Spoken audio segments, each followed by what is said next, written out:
squeeze down his hero pool. Because again, he has a lot of options available to him. But the choice for Cypher, it might be that Edith, if we are talking about his usual picks. And so if the Edith gets banned out, what in the world is Cars gonna play? Still Hylos? Hylos.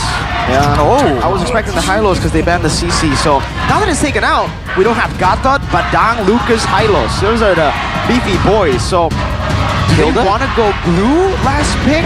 They don't pick it up here because if they do, then it's an easy Paramis. But if you pick up blue here, you bait off Paramis, it's good for the low E because then you can just, put the dispersions in, get the Yin reaction when they're all grouped up. Could be a mind game for Aldo. Could also just be a safer choice, which means don't pick blue here.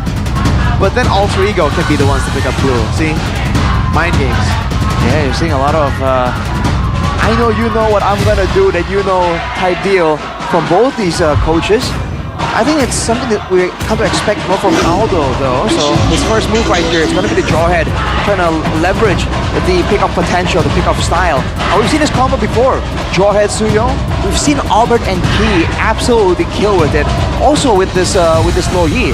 It's a very unpredictable combo that can come out of nowhere. So Alter Ego, do they want to get something more counter-engage, or do they want to get something that can help with the scouting to reduce those pick-off chances? So what are we thinking here? For scouting, Vexana? That Vexana makes sense. I don't know if it works in the current meta, but we've seen Novaria's ban whenever people are running this low E strat as well. I think they can go and pick up the Novaria, but they... Oh, wow, that is not what I was expecting. They go for the Cho. This is most likely going to be Nino on Cho, because we haven't seen Dreams on Cho for a long time. The Valentina on Hijime. What ultimate? What? Jawhead ultimate? Or are they expecting like a... I guess they're expecting an idiot to come out. Fight for the ultimate answer. Not right on that part, so I completely forgot about the Hilda. Oh, I mentioned it earlier. Oh yeah, but Hilda is like, this is the first Hilda pick. It is. MPL. Debut Hilda. This is a very aggressive lineup that Navi are pulling right now. Imagine the destruction after level 4. Oof. I think it's interesting because for Navi in particular, I'm curious about this Hilda. Is it meant to really get in the way of the joy, right, and disturb the jungling pattern, or is it meant as a sustained pick? Because another benefit that's less talked about for the Hilda is that shielding and regeneration when she's inside a bush. So against a Granger, right, against a lot of poke like this, usually people want to go with a Uranus, but it's not really in the meta right now. Like Hilda can be a close second when it comes to just surviving from all the long distance poke. So we haven't seen Hilda in quite some time, ladies and gentlemen. Hilda debut picks for our first match of the day, our opening game of our first match. Alter Ego versus Navi. Which way will this sway? Let's get into the land of Dawn and see how this all pans out. Actually, it turns out it's going to be the Gatot Kaja in the hands of Nino as well. So it's going to be a Gatot Hilda matchup. And immediately you can see Cars go for the cut and go for an engage as well. That's the idea here. Get in the way of the Joy, slow down the farming speed, allowing the Suyo to get more of a value. But Cars has to be careful, man. He wants the sprint, but I guess in the early game, there isn't really a lot of danger for this Hilda. Later on, he might be able to force Alter Ego to use something like the Way of the Dragon onto him, but the lethal falls to the hands of Navi. So this is the first time that Cho will be on the hands of Dream since what, season 4? Season 5? Oh, wait a second. Ooh. A lot of damage onto Dreams, but not just yet. Not gonna secure the kill. Looking at the emblems though, Inspire and Bargain Hunter for Shive, trying to get as many power spikes as fast as possible, whereas Hanafi, is on the hunt, man. Agility, Wilderness Blessing, that's the route that Beloyski likes to use. He wants to be active across the map, so I think Alter Ego will have to recognize and respect that. Interesting poke there from Gebe. A small amount, but that's the value of the Hilda. Car just sits in the bush, and it's back to the usual until later on. I think again, it's gonna be a long waiting game until the first turtle comes up. Once the turtle is in the picture, usually that's where the teams with the low Yi can try and make a move. But look at this prediction, man! It's a unanimous vote. Town prediction by GoPay, by the way, 2-0 for everyone, aside from Lim Kochul, 2-1. Very interesting. No Papulung, no problem. Look at his Cars trying to zone. Nino walking up. Washa Paul actually gets taunted here, but he should be able to secure the turtle. Yes, he does. Alter Ego still fighting for it. Ejector comes around. A very awkward skirmish. Cars gets a big bonk. Gebe walks up again. Doesn't get the dash reset. And Na'Vi just win it out. But by the way, I will have to say, based on the draft, I actually like Na'Vi more. I think that makes sense. They have so many more ways to actually be active across the map. For Alter Ego, yeah, I think they have the AOG and the Way of the Dragon, but I don't know, Na'Vi has a lot of ways to kind of stop the approach, the initial moments there, where the Gata's charging up the taunt, where Dreams is Jit Kundoing into distance. There's just so many things that can go wrong there. They can get stunned up, they can get ejected, and if they want to target Shive, he has the Purify available, and he has a lot of mobility built into that habit. So Alter Ego, they can get moments here, but they have to be really clean with the execution. But look at Cars. Yeah, he still has the sprint, pops it in. Will be able to get the regen a bit. Terrified down. Electrifying beats first blood for Hijume. So he finally gets taken down here. That's finally a kill on the board after 3 minutes of back and forths. And I think what Miracle... Oh, wait, diversion play. Has 3 members. Give it. Oh, great one by Hanafi. Flicker ejector. Nino gets a taunt down. I don't think it'll be enough to get a kill unless Dreams walks in. Jikundo with the dragon kicking him back though. Dispersion and rotation. Hanafi taking down Dreams. Low AOG from Nino defensively. Alright, so that's a 1-for-1 trade. Who would you say that would be worth it for? Still for Na'Vi, definitely. Taking out the jungler, taking out Gebe, ensuring that Washa Paul has a level lead in the next neutral objective. We're hearing interesting sounds coming in from the audience, man. A lot of hype for sure from the Alter Ego side. But for Na'Vi, X-Magic is doing a great job. The awareness, man. You know, he flickered immediately the moment Nino got between him and the safe zone. So he definitely understands his positioning is important. Now with the turtle up though, Na'Vi has control and they still have better pressure across the map theoretically. Alter Ego, they want to try and make something happen. They're going to expend some resources here. I want to see what they do, right? Because I feel like Alter Ego from our first week of seeing them play, they've always wanted to just go fire for fire, right? Even though they're behind, they still want to get into the team fights, they still want to contest on neutral objectives that technically they're not as ready for. And if we're looking at this current situation right now, even Worship Hall is a level ahead of Gebe, but it seems like Alter Ego still want to go for the contest. Sometimes it works, sometimes it doesn't. Let's see. And now Alter Ego have just taken control. Na'Vi gave it away. Cars with the dragon, locking him down, still able to sprint out of there. Na'Vi just conceded the neutral objective. Diversion stolen away. Cars still able to escape. Alter Ego looking for the hunt. Cars is in the bush, gets the regen. Hijume wants to go for the poke. In the end, Na'Vi will just be trading this diversion up top as well. That's the AOG locking him down together with the taunt. Gets Shive.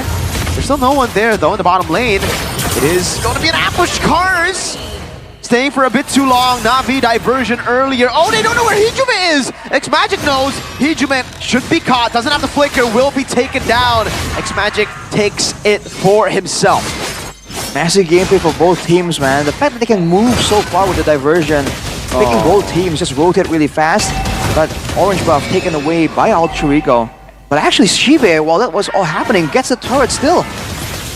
Purifying, Zaman force. Now Shive, look at the resets. Over to Dreams. One more shot should do it. Nino's coming in as well. Shive all alone, escaping through the wall. Meanwhile, Hanafi together with a diversion. Highs, can he escape? No, he cannot. Unstoppable force and the ejector from Hanafi. Nino caught against 3. A taunt to X-Magic. Also, a revitalized Gebe looking to go for some damage. X-Magic breakers. That's Hanafi as well. And Gebe can't get a kill.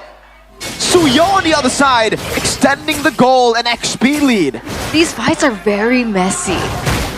But luckily, Hanafi came in last minute there. We saw it with X-Magic, and they were able to get a kill trade for that. And it seems like Na'Vi is ahead in terms of economy. But again, not just these team fights are messy, but also in terms of execution. What's going on with one of these teams?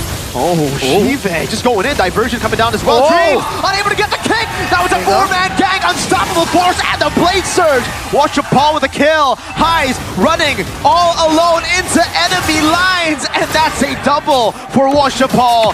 As Nino's looking for a kill in the mid lane, but Cars is just a bait. Gebe dash forward. Nope, has to go. Electrifying beats out of there. you mentioned it, Ternai, it's a tough situation. Nino now. Uh-oh, AOG gets him out, but the turret won't be fortunate enough to escape. A lot of times that the AOG has been used defensively here. Alter Ego, they're getting their aggressive tools stifled down by the aggression of Na'Vi. But they are overextending as well, man. That fight on the bottom side really shouldn't have happened. But Cars now getting attacked yet again. He's doing a great job pulling away all the aggression of Alter Ego towards himself. But it's interesting that for both teams, it seems like every fight has two cycles, right? One on the upper side of the map, one on the bottom. There's always one event and then another following it up. So right now, when you're going for a fight, when you see an opportunity, it's almost like both teams have to consider a bit further than just the initial fight.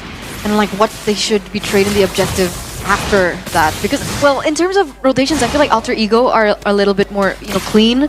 They were able to invade earlier on into the orange buff of Na'Vi. Meanwhile, Na'Vi, they were a little more focused on these team fights. Dreams? Oh, unstoppable force. Jikudo not available, nor was the Shunpu. It was used earlier.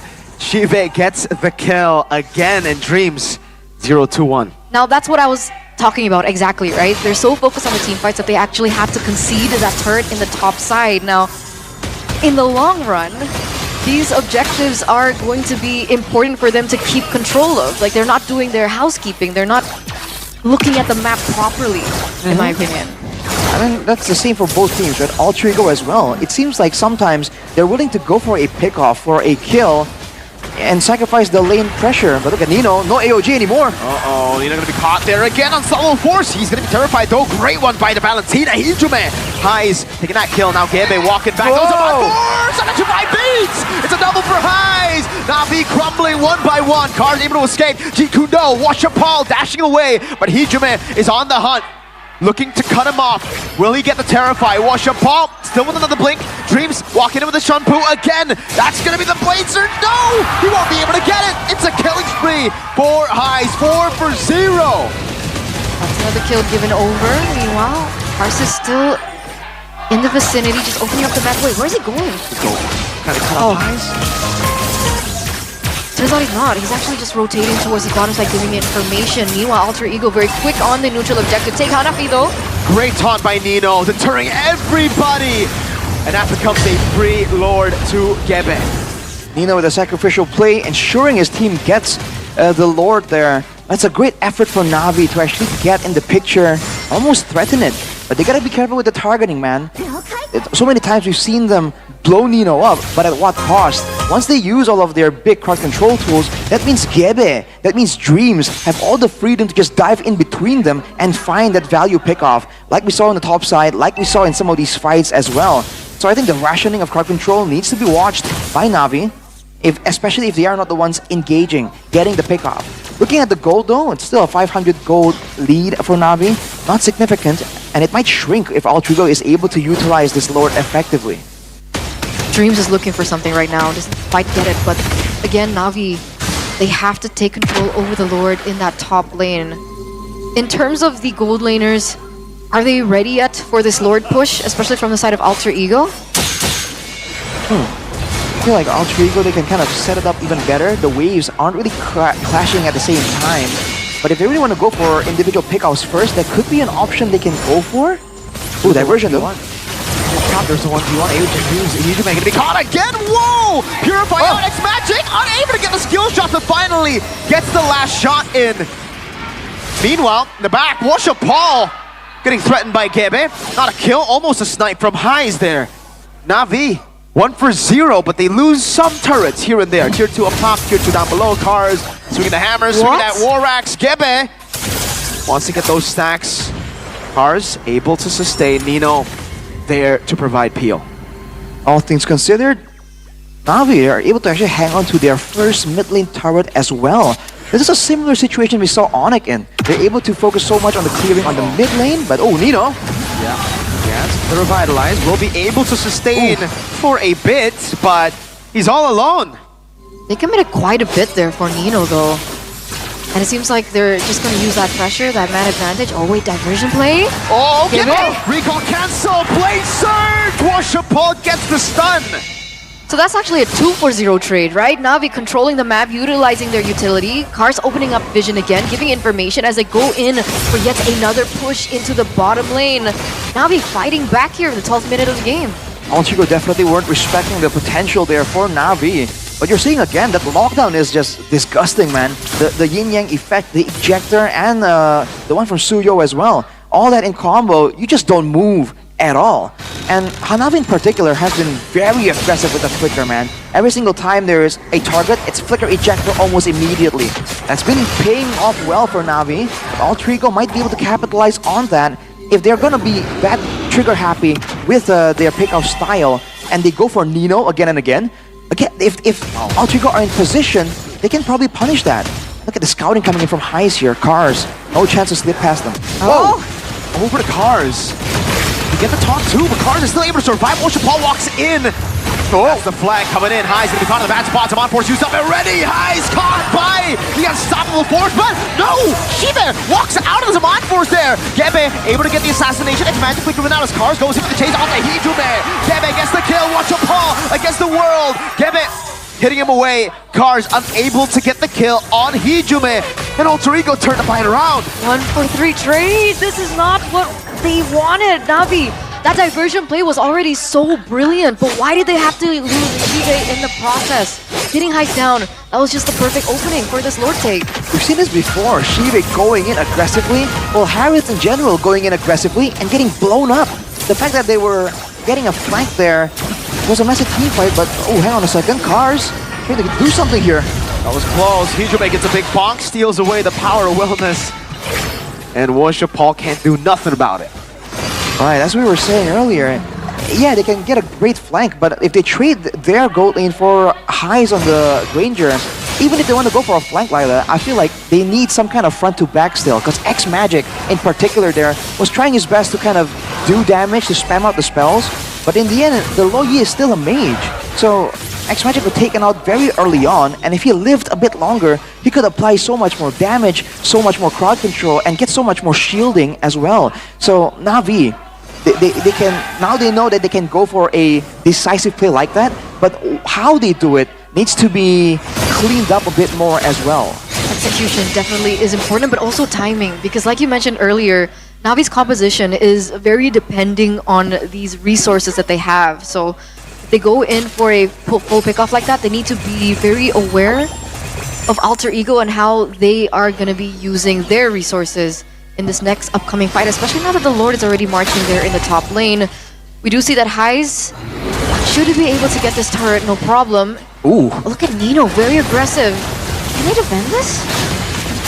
Nino's on them away. Shive passes Amon Force. There's the damage. This time playing with it is Amon Force. They clear the Lord. Still, a few waves coming down.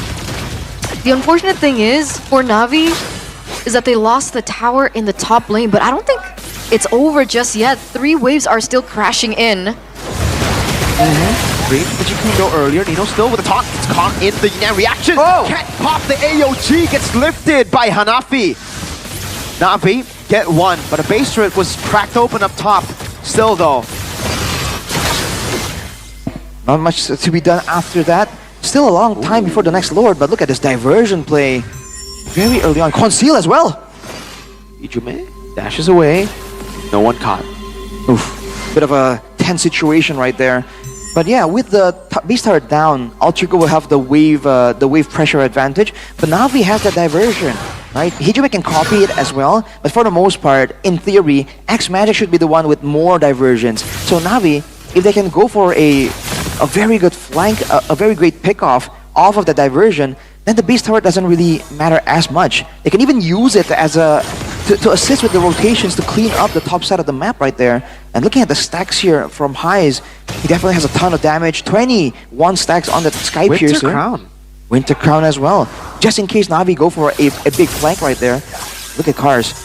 Late game joy, remember, can do a ton of damage even to the strongest of front lines. So Na'Vi, they can go for a big flank, but they have to be careful with the targeting. And again, the usage of the crowd control. If they only get one person, I feel like it won't even help them. They need multiple members caught in their initial play in order to really get a full value game-ending play.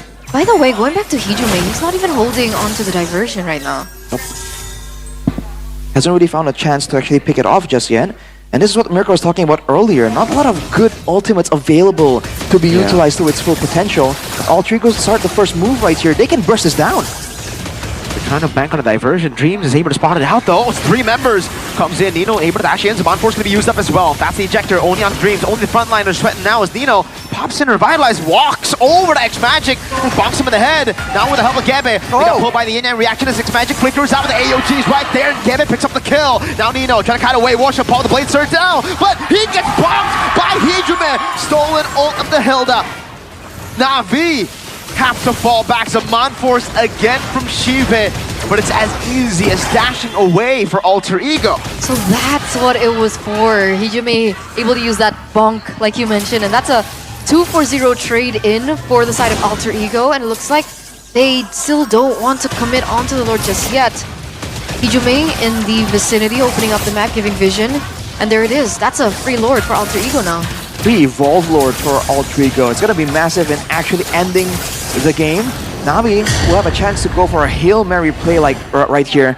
But like earlier, if they go in and they're seen initially, the diversion is seen, spotted by Dreams, and they can't really get to the value targets, it's so difficult because Alter Ego's positioning and they're disengaged. They have so many dashes available, and the truth of the matter is, Navi can only really get a huge value fight if Shive is allowed to fight within the Zomon Force. So if Alter Ego kite back out of it, Navi immediately lose one of their strongest cards in the game, in those team fights. And it looks like it's an interesting itemization there for the Suyo. The Endless Battle. Endless Battle for Worship Ball. A good chunk of extra sustain, get some true damage as well to go help with the pick-off potential, and the Sea Halberd to deal with the regenerations. At this point, I didn't think they need any kind of damage available because I think Shive is starting to struggle. It seems like in every team fight, Shive is the main target and everyone else gets somewhat ignored. Let's see Alter Ego, what's their attempt here? They go in, Jikudo. And the AOG to the back as well, zoning Hanafi, making him isolated. Shive with a Mind Force, still dealing damage. Highs picking up the kill, Dreams very low. Still with the Jikudo, dashing away, back and forth, X-Magic. Gonna be caught in the damage of Gebe. Immortality pop though. Worship Paul still trying to survive. With the crowd, Gebe buying enough time, but Highs has gone for the kills. The Phoenix have been cleared out. Highs caught in the bad spot again, buys the Immortality. Can X-Magic deal with it? He's kiting away. Cars finally gets the bomb, but it's all just to deter them away from the base. Alter Ego, messy, but still 1-0. And at the end, he wasn't even taken down either. Being able to buy the Immortal just in time. A lot of time bought, by the way, for that wave to come crashing in the top lane into the turret. Interesting opening, I would say, to this match between Alter Ego and Navi. 1-0 now in this best of 3. It's a messy game so far, man. Back and forth again and again. Of course, the fact that there was a diversion in the picture doesn't really help how messy the game became. But man, it really felt like for both teams, there were moments where they can kind of take the game and run with the tempo, but they were unable to do so. With crowd control too, to control the Badang and the Alpha. Which by all means, this is going to be a bit of a front to back still, so they can still go for the Gatot. I feel like that's not really a bad idea. It kind of falls to the true damage coming in from the Alpha though, but the AoE I think will be very valuable, and the slowdown too. Aurora Gatot? Aurora can work too, but no, Valentina. They just prefer the tried and true method. They want the flexibility, the chance for Hijume to go aggressive after being defensive. Final pick now for Navi though. Sicilian! Yeah, I had a feeling Sicilian was coming in, but I don't like it that much. You know, there's a lot of mobility on Alter Ego. It should be hard to land those bad impacts, but we'll see. They do have a lot of lockdown. They have the Alpha, the Badang as well to lock these down, but yeah, I was concerned with the mobility of Alter Ego. If I thought Navi could just be the one to take the Valentina there, but yeah, it was a good read by Alter Ego to secure the Valentina, take it away from Navi. And now we're seeing a Sicilian who kind of needs to scale. And also, again, yeah, very difficult to land the bad impact. Should be against the Blinks, movement of Joy as well. But I do still think, draft-wise, Navi has a better draft. So 2 times in a row? 2 times. This time I have a bit more favor for Alter Ego, I would say. I feel like they can do a bit more. And Na'Vi, yes, of course they can do well here, but they're the ones who have to react to Alter Ego. And if they want us any indication, I feel like the team that pulls the trigger first will have a bit more of an inherent advantage. So we'll have to see. It depends on whether or not Na'Vi can use this alpha early game power effectively with that Mathilda combo. All right, game number 2, ladies and gentlemen, in this best of 3 series. We're at match point. Alter Ego just need one more match game win in order to be able to win this match and prevent yet another victory from Na'Vi. Let's see how this all unravels as we enter the land of dawn already. X Magic already trading some damage. Oh, wait, what? Gotta be careful there. That move by Dreams and Hijime, literally standing behind the wave, just making sure that X Magic has a tough time there. You're seeing that he understands how vulnerable he is, going for the tenacity as well. Cars as well, agility and tenacity, possibly serving as the main front line because Mathilda is in the picture. Bargain Hunter though, for Hanafi. So he definitely wants to get some more items, get to the Flash of the Oasis as early as possible. And that could be the first starting point for them to start that late game maneuvers. For Alter Ego, they understand the urgency. Wilderness Blessing on the Valentina and the Khalid. So Dreams and Hijime are going to be trying to rotate as much as possible. Especially in these early levels before the ultimates, I feel like that Valentina Khalid can just do so much more damage. And now with Washapal level 4, they got to be a bit more careful and respect the damage potential. So far, it seems like they are looking for some moments to open up and opportunities to open up the map. We're taking a look at the gold lane now between Shive as well as Highs, Moskov, as well as the Granger. It doesn't feel like Highs is struggling too much just yet. And again, in the first 2 minutes of the game, they're going to start rotating around the first neutral objective. And so far, they're also holding their own, but X Magic is not having the best of times right now with the dive coming in from Alter Ego, with the Valentina as well as the Joy. Gaby just going in for a bit of harassment there on the Joy. This is the scary part as well for Na'Vi. Later on, Cars, I guess, will be frontline, will be engaging, but then there won't be a lot of things left to kind of shut down Gaby, so that kind of allows him to be a bit more aggressive. And in the early game, Na'Vi respects that potential to just back away. Yeah, X Magic on level 4 earlier, so they couldn't have contested it. Even after looking for the trade, Washapal is not gonna path towards purple. He's just gonna let that get taken away. Instead, rotates towards the top side of the map. Spear of Alpha to utilize for the gold crab. What do you think here? Because if we took a look at the map earlier on, it feels like Dreams is doing a really good job at pressuring this Alpha, right? Washapal wasn't even level 5 earlier.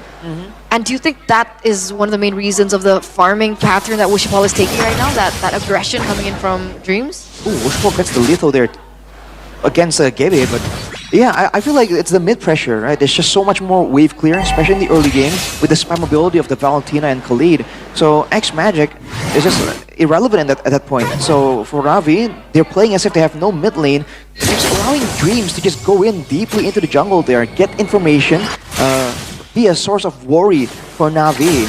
So the ideal farming pattern for the Alpha really can be executed, so they're kind of slowing down the farming speed. It's like Gaby now is one level ahead of Washapal with all that transpiring. So does this mean that they're just gonna, give over these neutral objectives to Alter Ego, play for something a bit later on in the game? I feel like that should be the idea. That should be the safer bet. If they do find good opportunities, good moments to go for a pickoff like that or a gank, I feel like there's no reason not to go for it. But when it comes to a full-on 5v5, I feel like Na'Vi would rather just sit out, do some more farming, try and scale without losing too much, get trades across the map. But with Highs on the Moskov though, that's where Alter Ego can pressure multiple sides of the map at the same time. So that's another issue, yet again, in the sides of Na'Vi. Cars walking back to mid, and Na'Vi are just they're playing a no fight game, man. They're really just playing to trade around the map, and Alter Ego they are going for it. Dreams walks up, doesn't really get the Radiant Sandstorm, but they got what they sought out for, and Washapal still used the retry there to contest. So now he actually won't have the retry for the turtle, and it's another 50-50. So again, but they started, and it looks weird. They want to get it, but they don't. The reset from Washapal. Really good fun on the bear. AOG locks him down, and now not even Eternal Washapal. Now Hijime stole the circling eagle. Electrifying beats coming down as well. Chief is able to kite away. Streams walks up. Navi inside the turret. Gebe just picks up the kill. Sanguine Claws locks Gebe down, but there's no damage. Not nearly enough to take him down. Navi on the back foot again. He goes flicker forward. Shiva is down again. And Cars flickers out of the Raging Sandstorm. Gets away, but it is all Alter Ego.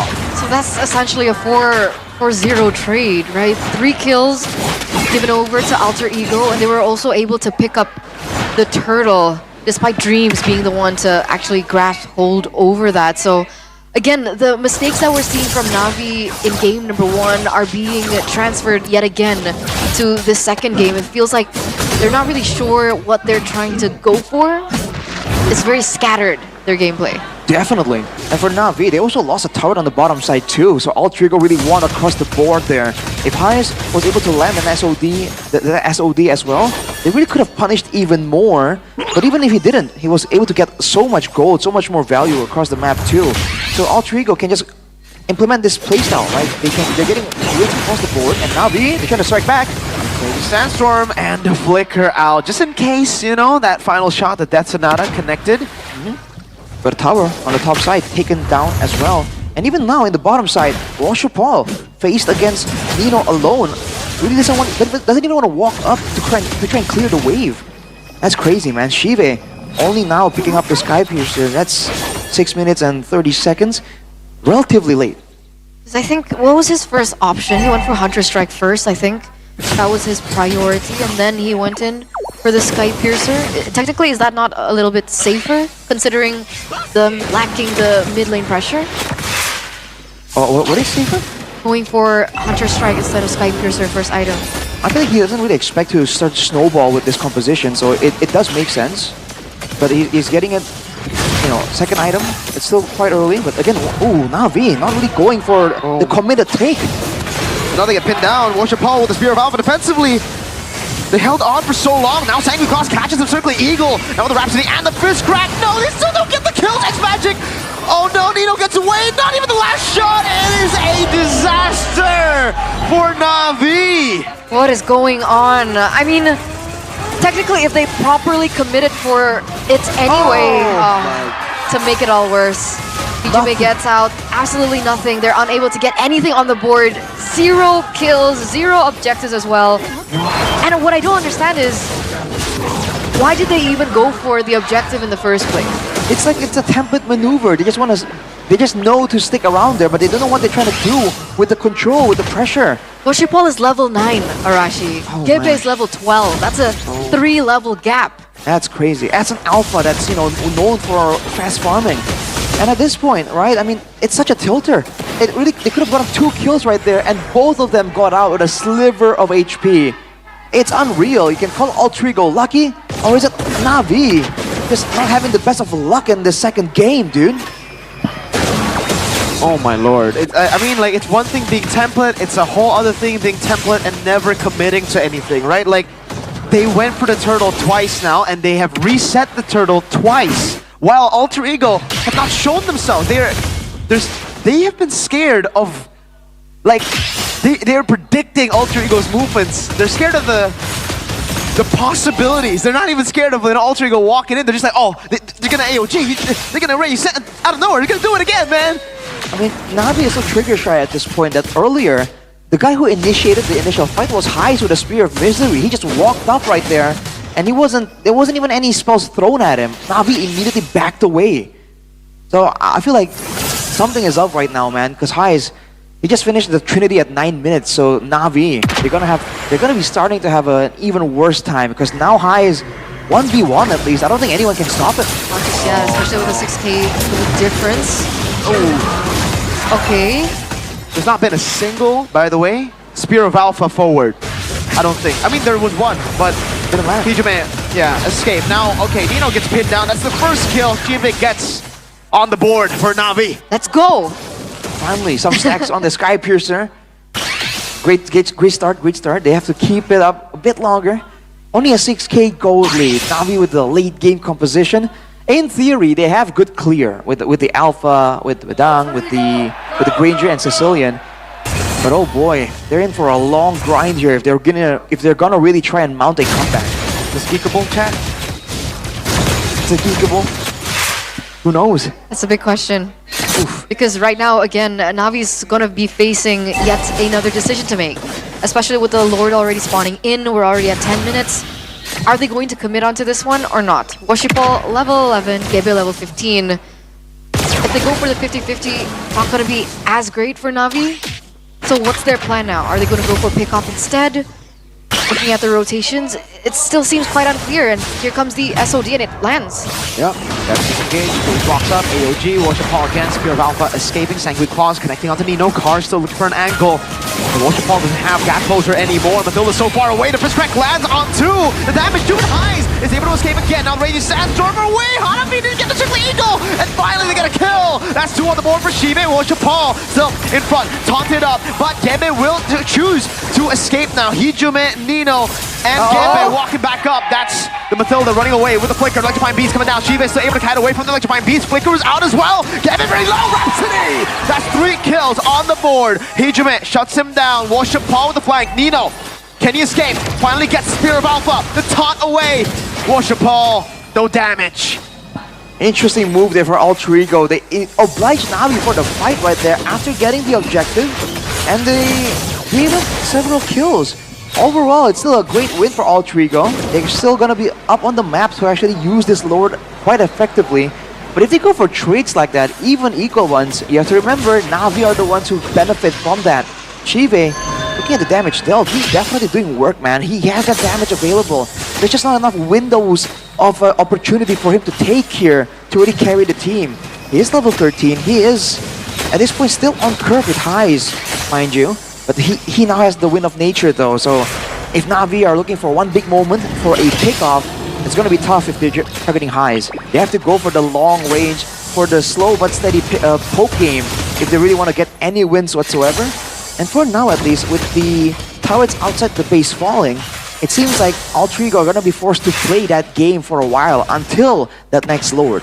Yeah, looks like it, right? They're only able to get the second tier turrets, and I think it doesn't seem like they have an opportunity for the mid lane either, so that's best case scenario, I believe, for Navi. It does buy them some time, like you mentioned. If they keep trading like this, Navi can catch up into the later portion of the game, especially with the stacks coming in from the Granger as well as X-Magic. And the big question is, with 60 seconds left on the board, what is Navi now going to do? Are they going to try and replicate what they did before? Are they going to look for a proper opportunity? But, because again, back at that Lord fight, it felt like they were just playing into what Alter Ego was doing. They were setting up. And Navi really didn't have anything to say about it, but here it is. This is the moment. I don't know about that. Cars, okay. Oh, what a read with the AOG. Still with the flicker out though. Hanafi, Spirit of Destruction, use Highs.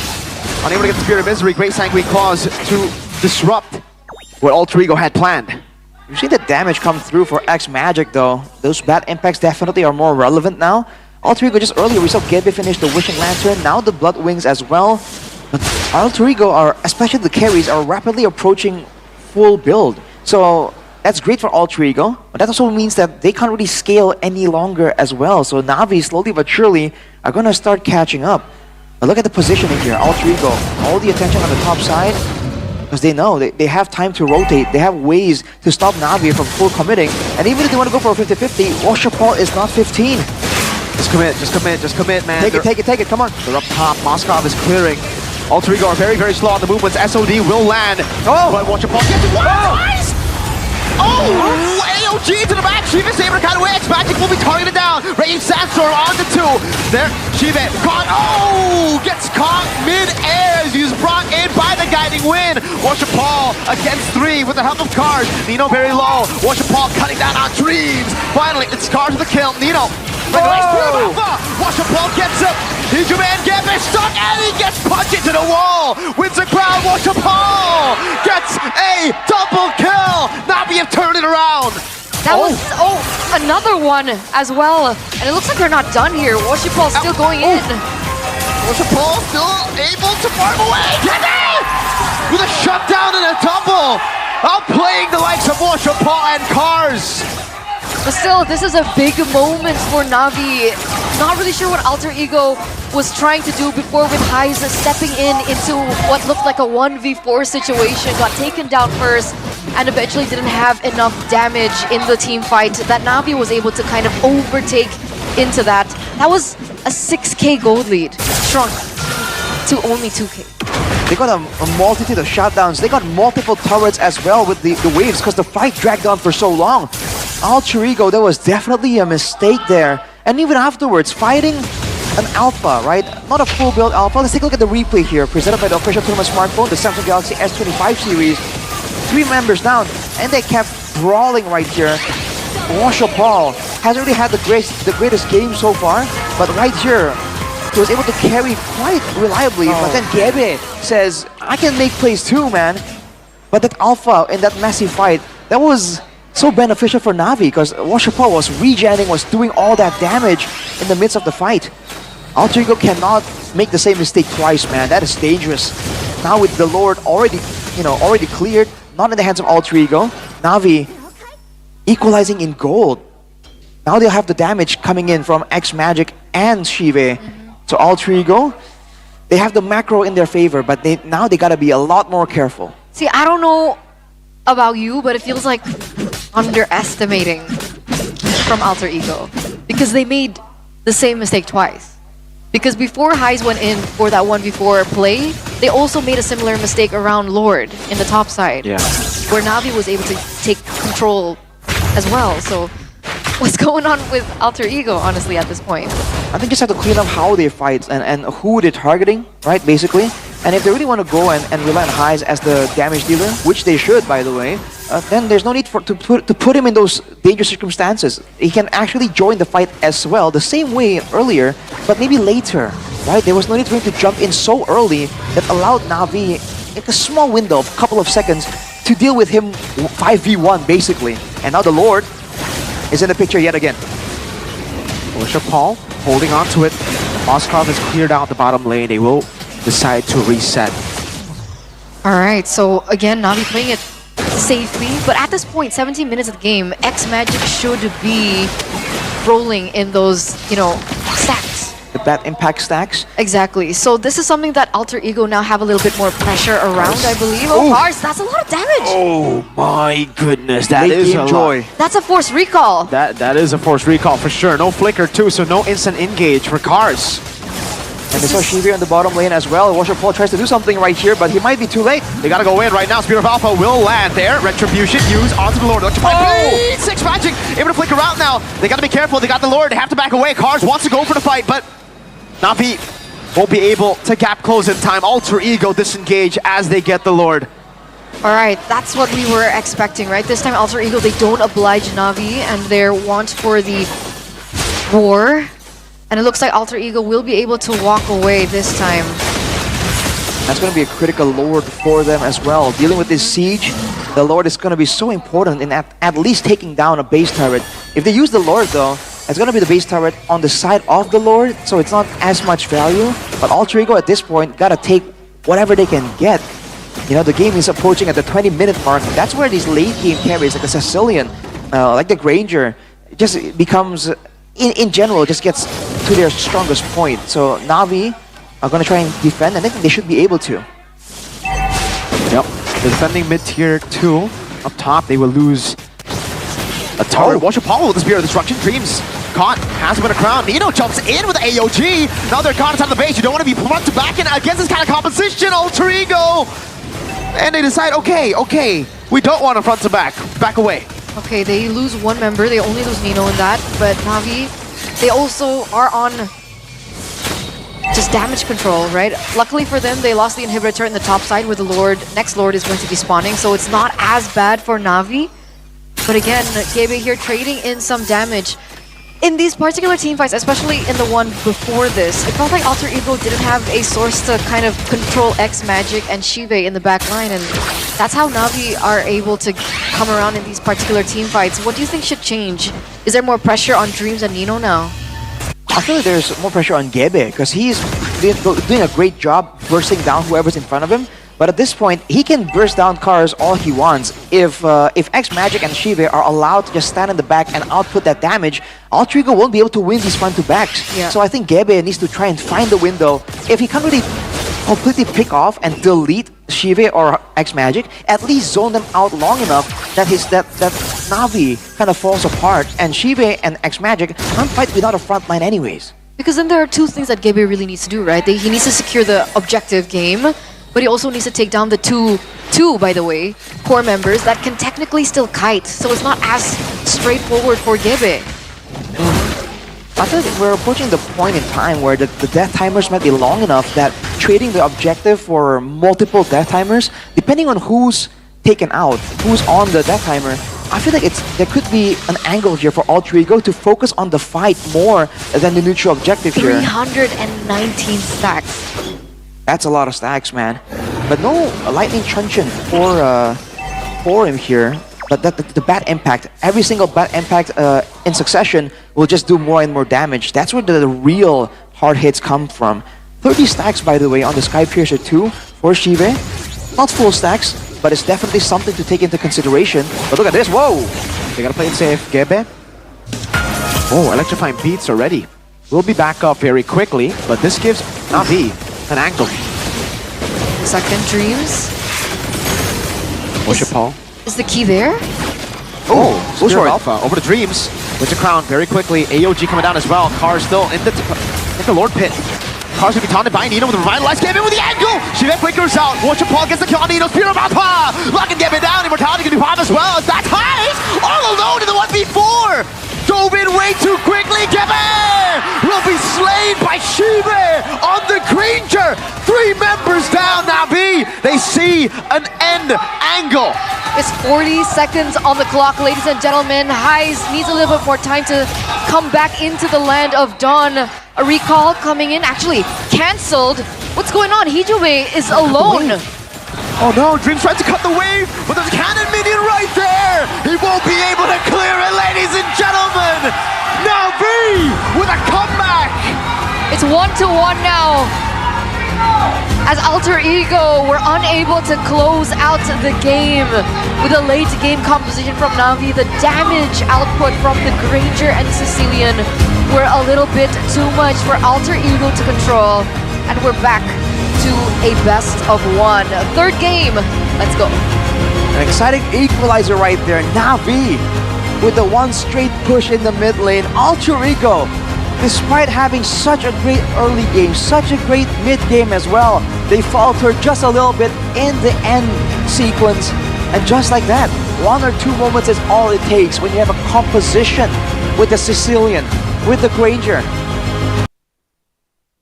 But along with that, that Phobias that has been banned away again and again by Alter Ego themselves finally falls into their own hands. Oh, and they top it off with a glue. Glue. What do you think about this glue pick? The glue. So, Badang Rome. I ain't a big fan of Badang Rome, but I am a fan of glue. The glue against the Phobias. Interesting matchup, yeah. I think the glue should be good. I think for Cars as well. This is a pick that he can utilize to actually have even more impact in the fights. Especially in the earlier levels, the glue will definitely have a stronger impact in the lane. You have more sustain, you have more spammability due to the passive. You know, the blobs on the ground. The Phobias will have to wait for a bit longer to get the Demonic Pursuit to try and get more resetability. So especially for that first neutral objective, there's a chance that Cars can do something, can be a bit more active in the EXP lane. So will this be the answer, ladies and gentlemen, that Navi have been searching for from week number 1, week number 2, no match wins? Will they be able to break their lose streak here, right now, as we enter the land of Dawn for game number 3 between Alter Ego and Navi? Let's go, ladies and gentlemen, into the land of Dawn. We go. Worship Paul on the Joy. Perhaps we've been seeing him on the wrong heroes. Maybe it's time for Worship Paul to put a team on his back. That may be the case. But for Alter Ego, they love this start a lot, man. Hijime and Dreams just going together and bullying X Magic. This has happened at least twice, if not thrice here in this match alone. Emblems by IndieHome shows you that brawling is in the minds for these teams as well. But also cooldown. 4 Inspires overall. Valentina, Badang, Kareth, and the Eve. Everyone just wants these spells, man. These fights are long, but not too long, so we need some damage. X Magic. Oh, what a flicker! Good read! X Magic! That was so close. X-Magic was on a sliver of health there, so even despite his choices in emblems, he wasn't able to sustain too much. Forced a flicker, forced a recall as well, and so there are some resources burnt out from the side of Na'Vi. And coming back into this, Heist versus Shive now. Heist versus Shive, I think that's an interesting situation. We have to see how this plays out, because we said the Harriet is something that both players use really well. But man, X-Magic is playing a risky game, man. Alter Ego's mid lane is just so aggressive here. Kijume doing great on this Yve, despite the fact that we haven't seen him do anything too crazy just yet. We wanted Kijume to be on a utility hero, right? We've seen him on the Valentinas, I think in the first two games rather. But now him being on the Yve, how do you think this is going to change their gameplay? I think there's a good deal of utility built in, and as Mirko mentioned, you put Hijime on these long-distance damage-dealing heroes like the Yve, like the Farsa. He still does a decent, he plays it decently as well. Cars though, Split. Going over, RWM going to be used up as well. X-Magic, no level 4 just yet, so we can't steal the RWM. Retreat, Kebe secures it. Worship Paul back to his own purple buff, but he's already stolen Kebe's purple buff. Wait, was Worshipal, wasn't he a level ahead of Gebe earlier on? not sure about that in particular. We'll have to maybe wait and see in the replays, but I think the Suyo just allows you to kind of delete that level differential. But Worship Paul actively finding ways to get into the jungle of Gebe and steal some camps away. That orange off on the bottom is left untouched though. Seems like all three are the ones trying to equalize, trying to go into the top side of Navi's jungle, trying to make sure that they don't lose any value that way. I mean, Mirko, you criticized Washipol's farming pattern earlier on. How is his performance now on the Joy? It's better, but you can definitely see that he's playing it super safe. He saw the enemy orange buff. He decides, you know what? Ooh. No, even though there's no one here, no, I think someone's here. You know, again, he's overthinking a lot of things, but it is getting better. He stole the purple buff. He's staying pretty well ahead, I would say, of Gebe because of the orange buff, but there's definitely a lot of improvement still for Worship Paul.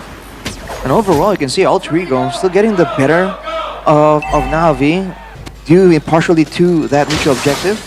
Now Gebe can go for his own purple buff, but I think if Navi's gonna try and make a play forward, doesn't seem like they have the room to do so though. Oh, Worship Paul? Oh, wow. Wait.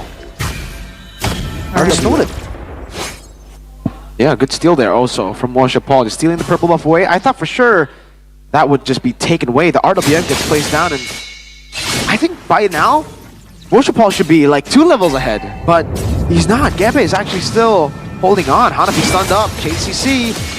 Whoa, flicker from Hanafi, and X-Magic gets his recall cancelled. So, Turtle Prio for Alter Ego still. Would agree. I think that's a huge resource burnt out by Hanafi earlier on, so Alter Ego also have the information. This upcoming event, we should be able to have a bigger advantage. You can see Gebe already starting that neutral objective as well as Dreams. So with this, Navi, they should be on the back foot. Ooh. Worship Paul to go in there. Will be caught in the bad spot. Hanafi put them down, but now Hanafi will be the one put down by Nino. Infernal Pursuit plus the turtle. That's a 2-0 trade. Just like that, Alter Ego again pulling ahead in the early game. Navi can really match with this aggression. This Phobias.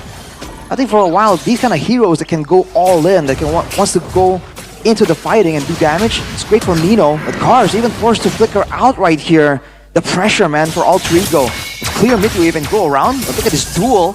Washipol and Gebe. Oof.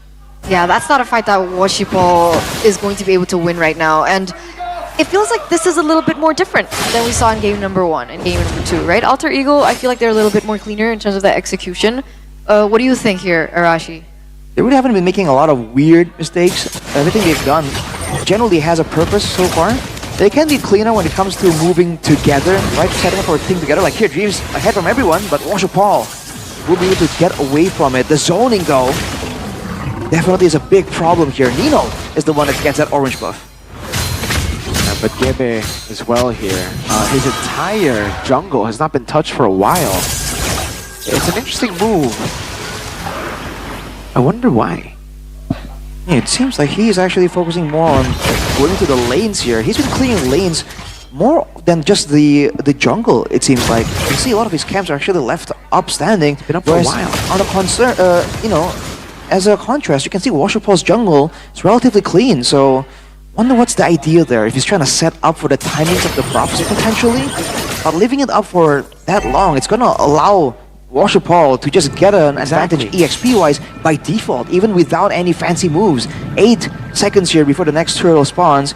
Gabe will have his purple buff completed. Ooh, this Magic and stun down below. Even Nino's winning out against Washerpaw here. Has to back away. Control for Alter Ego once again. Hanafi and Cars looking for a cheeky angle. It's Magic is stolen the RWM now as Nino pumps it forward onto Cars. Time to pass with the split as well. Washerpaw diving into the back line. Whoa, together with Hanafi. That's him locked down. Washerpaw with the red tree. Can't still able to escape. Meanwhile though, Hyde for the damage on towards Cars who has mounted Nino. They gotta play it safe. Cars flickers out. They are happy with just the turtle. But again, it was traded. X-Magic died. I mean, technically that was a stolen turtle, no? Alter Ego was the one to set up first. Gabe was successfully zoned away, and Washerpaw, luckily enough, was able to get that objective away from Alter Ego, doing his best to try and limit the Alter Ego snowball from happening and still gain a little bit more resources, especially in the first 7 minutes of the game. I mean, that was interesting, man. Navi with a creative move right there, sending Washerpaw to just go for the steal with Hanafi locking down Gabe right there. And Alter Ego, they were trying to counter back, but the fact that Cars is on the glue and he can kind of mount onto someone, transfer some of the damage, makes it difficult. But Washerpaw, Heist tanked it up there first. Miscommunication. And that gives over mid-prio. It should be a turret for the mistake. Oh, the RWM is short off of the cannon. And 2x Magic gets caught in it. He pops into RWM just for the shielding. Now tries to run away. Gets stunned up by Dreams. Miscrack coming in a bit late from Hanafi. And it's always just a trade. A kill for a turret now. At this point, who is it worth it for when they trade like this? you know, it's still worth for Navi, man. Trading X-Magic for big objectives. Hanafi though, gotta be a bit careful there. But they got the mid turret off X-Magic's sacrifice right there. And now Washerpaw gonna go in, let's find Beats now, gets stunned up as well. Zaman Force chasing him down, Washerpaw! Still able to dash away, Hanafi! Caught in the infernal pursuit, Cars gets severed by Gebe. And now, it's a win for Alter Ego. I mean, just as you say that, Arashi, Alter Ego come back and they pull out the same stops, right? They're able to get two members from the side of Navi as well as that mid turret that they can finally use to their advantage. I'm not sure what happened in that fight in particular. It seemed like both teams were somewhat equal, right? They were kind of close. But in that fight in particular, it really felt like Alter Ego had just so much more damage. Navi just could not react to anything. Maybe it's because they were clumped up trying to defend the turret due to the movements from Alter Ego. But now with a 5k advantage, Alter Ego can look for the exact same thing. If they can get a fight as dominant as earlier, they can force that onto Navi right now. Gabe is a level ahead, by the way.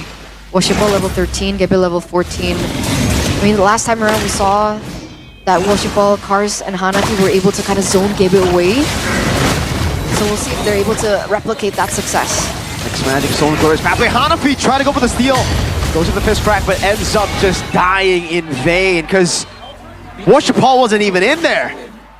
Washerpaw wasn't, Shive wasn't either. Shive was pushing on the bottom side. So it seemed like Navi had an idea, was thinking like, we let it go, we won't commit too many members, we go for a push, but on the off chance Hanafi is able to make a hero play, we'll take the free objective. Now with the Lord, with the Yve as well, there's good siege potential coming in from Alter Ego, unlike in game number 2. Nino? Washerpaw, Nino, 1v1. Okay, Washerpaw able to escape, but now, Flicker burnt from X-Magic. Alter Ego sieging very slowly this time. They've learned from the previous learn? Because you don't call it losses anymore, right? Right. Previous learn, he was the, they're coming back now. I mean, Washerpaw, he was in the bottom lane for so long. What was he doing? He was farming and looking for a chance to maybe catch a quick 1v1. He is on curve, gold and EXP wise. Look at this though. Ooh! Damage. RWM, this time from X-Magic, stolen in the way. Hijume flickers out. And Navi, there's another good question here. Is it peekable? Is that just a term now? Yes, it is. I mean, Ikuba. That's the who could official have done term. that? Who could have done that to Onyx if not Geek? All right, makes sense, makes sense. But again, oh, I can do that. Cars walks up forward, split as well. Able to buy some time. Whoa. Now is that? Oh, Hanabi almost taken down. Cars as well, despite the split. The minions have been cleared out. No, there's a cannon minion still in the mid lane there, hiding in between the two beefy boys. The cut by Washo Paul though from downtown. He's staying active, man. He is farming up a storm right there, minions included, but his team might need him for the next sequence here. Navi trying to clear as well. We'll be able to. Alright, started the turret. Oh, Nino with a flicker forward. Oh, Chive? Get the last hit on Chive. Kiting away. Nino all alone, taken out by Cars. Meanwhile, Gebe going into the bottom lane. Washo Paul has recall, and now will try to go on to Gebe. Oh no, Blade Surge was used forward by Gebe. No way still survives this. Oh my lord! Okay, he doesn't. Chive gets the kill. 3 base turrets, so still worth it for Alter Ego. that's it, right? 3 base turrets were taken down, so in the very end, Alter Ego have control over the map, especially if they want to buy time for the next neutral objective to spawn, which will happen in about 20 seconds. You said Woshipal was farming up a storm, but he was still like a level, 2 levels below Gebe earlier. Trying to catch up at least, it Maybe, seems like. I think that's the plan. But the cuts, I mean, that was quite effective. Unfortunately, again, all 3 base turrets were taken down. And the fact that now Hijume has the Wishing Lantern, that means that the job just got even tougher for Cars and Hanafi. They're going to be taking a lot more procs from that Wishing Lantern. Max HP damage is brutal to deal with, especially from the looks of it. There seems to be a potential Lord Dan scenario coming through. Oh, with Shiva busy in the top side, Alter Ego can't go for a rush down on the Lord, or they can just go for the safer option, which is to go for a pickup potentially. For sure, that's definitely information. Alter Ego knows where Shive is right now. They can look for a cut even if they want to. Technically, Navi aren't in a position to do so. Take a look at Bada, Hanafi. Oh, they reset it. Oh, Gebe went in for the Blade Surge. Real world manipulation and highs! Burst them down! Now, it's the kite back for Navi, but they do not have a Sicilian this time. They do not have that late game damage. Gebe secures the Lord for Alter Ego. All they have right now is Shive. Their hopes and dreams rest on the man alone. But he isn't snowballing. He's 1-0-1. Right now, 1 item away from full damage. From full inventory. Sky Piercer, Malefic Roar, and the Sea Halberd. He can lower the regeneration. He can do more max HP damage, but overall, will he alone be enough without the assistance of X-Magic Sicilian? That's a big question. I mean, it's not looking good, honestly. Technically, Alter Ego, they have a lot of tools as well that they can utilize to their advantage. It looks like this might be yet another match loss for the 9th place team. As a stun, oh my lord, where did Cars go? Oh! Alter Ego with their magic tricks here. Game 3, 14 minutes, a stop by Alter Ego to get it done. That was a rough one for Navi. After a great comeback in game number 2, they tried to have the same kind of success, the same kind of fights that they had in game 2. But Alter Ego wisened up. They cleaned up their act, their fighting, their rotations. They played the patient game, and with the new tools, with the Yves, with the Phobias, they were able to brute force their way and force Navi to accept that till this day, they are still waiting for that first W. I mean, people keep saying that it's a marathon and not a sprint, but without too much of a visible progression from the side of Navi's gameplay, how long will it take for them to be like, hey, okay, this isn't working, something needs to change? I think now is a good time. 4 losses, 0 and 4. Hanzo and Yamaha. Definitely interesting. This used to be something that would happen against Fabian, not Hazel. Now with 2 picks to go right here. Oh, Tigreal. A flashy And it's a leg! Wow. Just, wow. Hazel, you mad lad. Keskute, you mad lad. I mean, this was a pick that TLID were the ones to bring out Yeah. for Fabian. 0% win rate. We saw the WR earlier on before with the Tigreal now being picked up. How do you think TLID will respond to this? Technically, they just need a hero for Yehezkiel. Something with Something that's a bit safe, I think, will be good because there's so many threats here from the side of RRQ. Some mobility would be nice. Crowd control would be cool as well. I mean, if they want to go with just the good old Vexana for control, right? To use this aggressive style, to use these front lines to kind of bully RRQ, they can do that as well. But if we're talking safe, Aurora. Sicilian is also very, very safe. They play with this range, but Against the Ling. I just want to say this is a very, very greedy lineup. They have a Ling, CC, and a Granger. All of them really need farm. At least they don't have another, like, they don't have a Sicilian. If they had a Sicilian too, then that would be a problem. So you're still gonna have to balance the farm between these three. I think Dyron's gonna be the one that takes the hit. Might be the case for sure. But with two fighters though, with the Hylos and Gatot, I mean, for Team Liquid, they have this chance to just go flank and box in RRQ with the Avatar of the Guardian. That's great. And now they can also double down and use the Glorious Pathway to catch RRQ. So if RRQ can't really bring the fight towards Team Liquid, that's going to be a difficult situation to be in. So I think they're going to be forced to play a certain way right here to try and use that mid lane dominance to try and do something. So will RRQ be able to do it? Ladies and gentlemen, our opening game in the rematch of the grand finals between the Kings of Kings and the Cavalry. RRQ TLID Game 1. Let's get into the Land of Dawn. Immediately you can hear "Let's go Liquid" chanted right behind us right here. But all across for RRQ as well.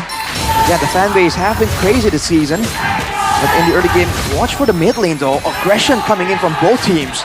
Yeah, but Ritz is the one that's taking a lot of damage. Yeah, Heskeel! First blood! Very nice opening. It'll help Heskeel with the stacks as well. Understandably so, Sicilian does dearly need it. Did you think the emblems played a part in that aggression? Well, for the most part, just tenacities, right? Even Rins, knowing he's on the Tushin, goes for the tenacity with the agility to try and help with the chase potential as well. I feel like it was a bit too aggressive right there, especially with Winnie being on the Hylos. The Hylos does a surprisingly high amount of damage in the early game. And there's 3 tenacities for the side of Team Liquid. So they're fully expecting this brawl style to continue. But look at the damage coming out of Toy, man. And the lane is still pushing. Okay, meanwhile for the talent predictions, it looks like it's... Is this a fair split? No. Oh, it's just me. It's only Eterna. This is gonna be on TikTok. If they win, right? Probably. If Liquid win. Hey.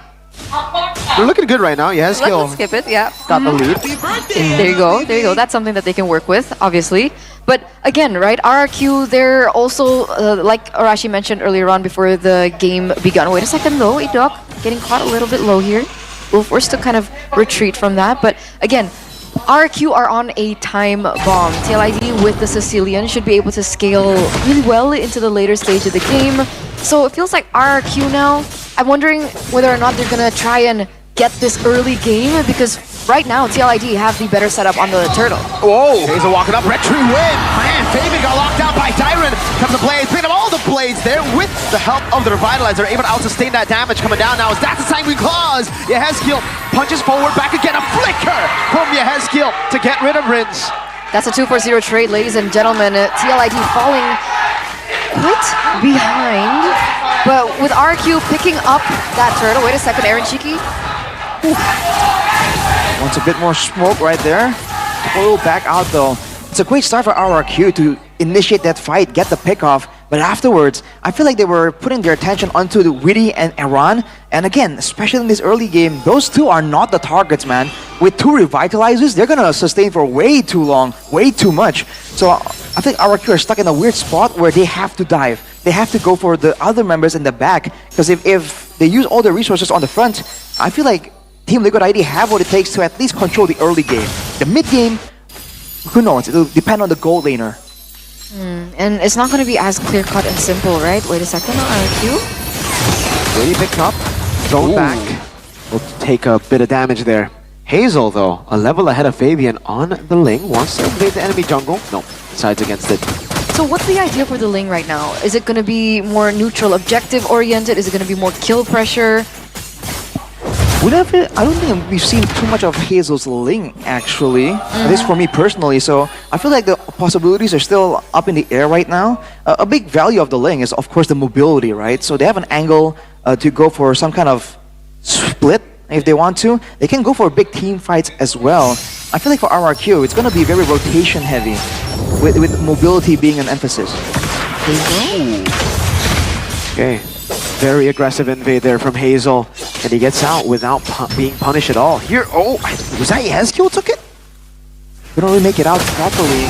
But yeah, you can see that even though in theory, the Ling is supposed to shine later on in the game, with that mid lane pressure, with Edok being so aggressive, they're actually getting a lot of chances to invade right here. And now RRQ are the first to the turtle pit. Can they do something though? Can they make their move before Team Liquid ID gets in position?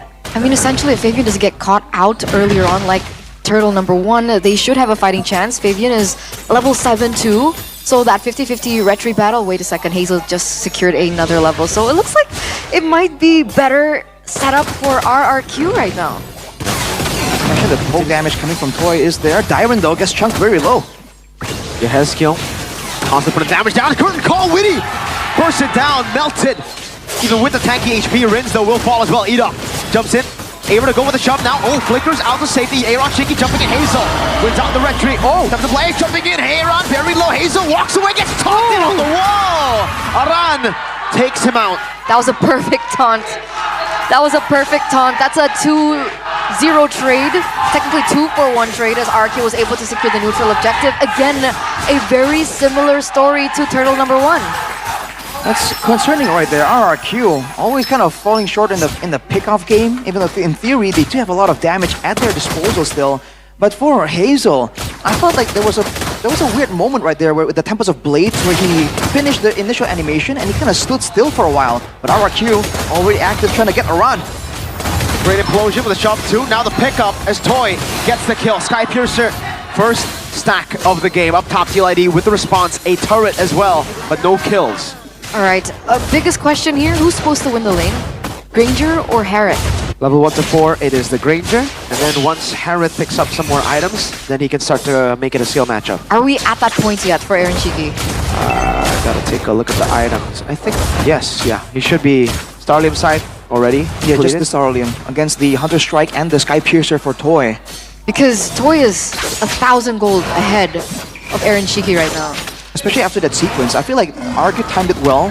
The moment where, as a Harrod, you might want to try and start an outplay. RRQ, go for the play and pressure Team Liquid ID away and kind of end the laning phase. Everyone's just moving around randomly right now. Edok though.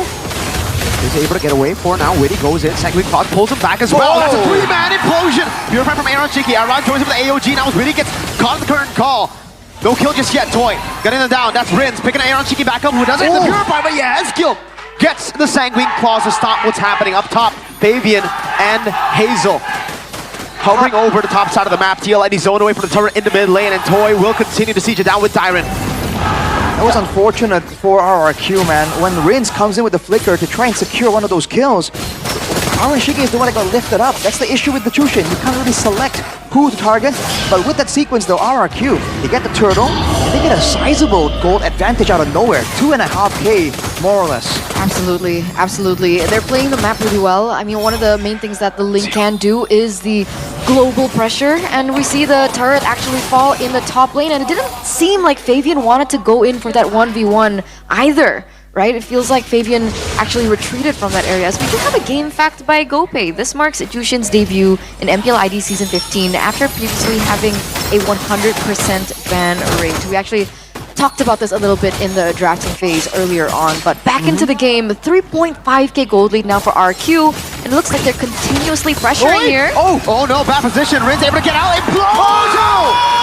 Edok finds a crazy 7 somehow. Aaron stays alive there, finally gets assassinated by Diamond. Fabian low! Hazel finds him in the back and assassinates him too. And the Kingdom goes wild in the MPL arena. 4-for-1 trade, a tower in the top lane. This is looking like a disaster for the Cavalry. He's gonna pop the protection on the top side. They won't be able to get the turret, but what was that?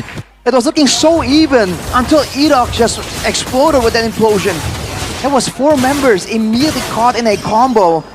And RRQ did not waste that opportunity, man. Team Liquid ID now very clearly on the back foot.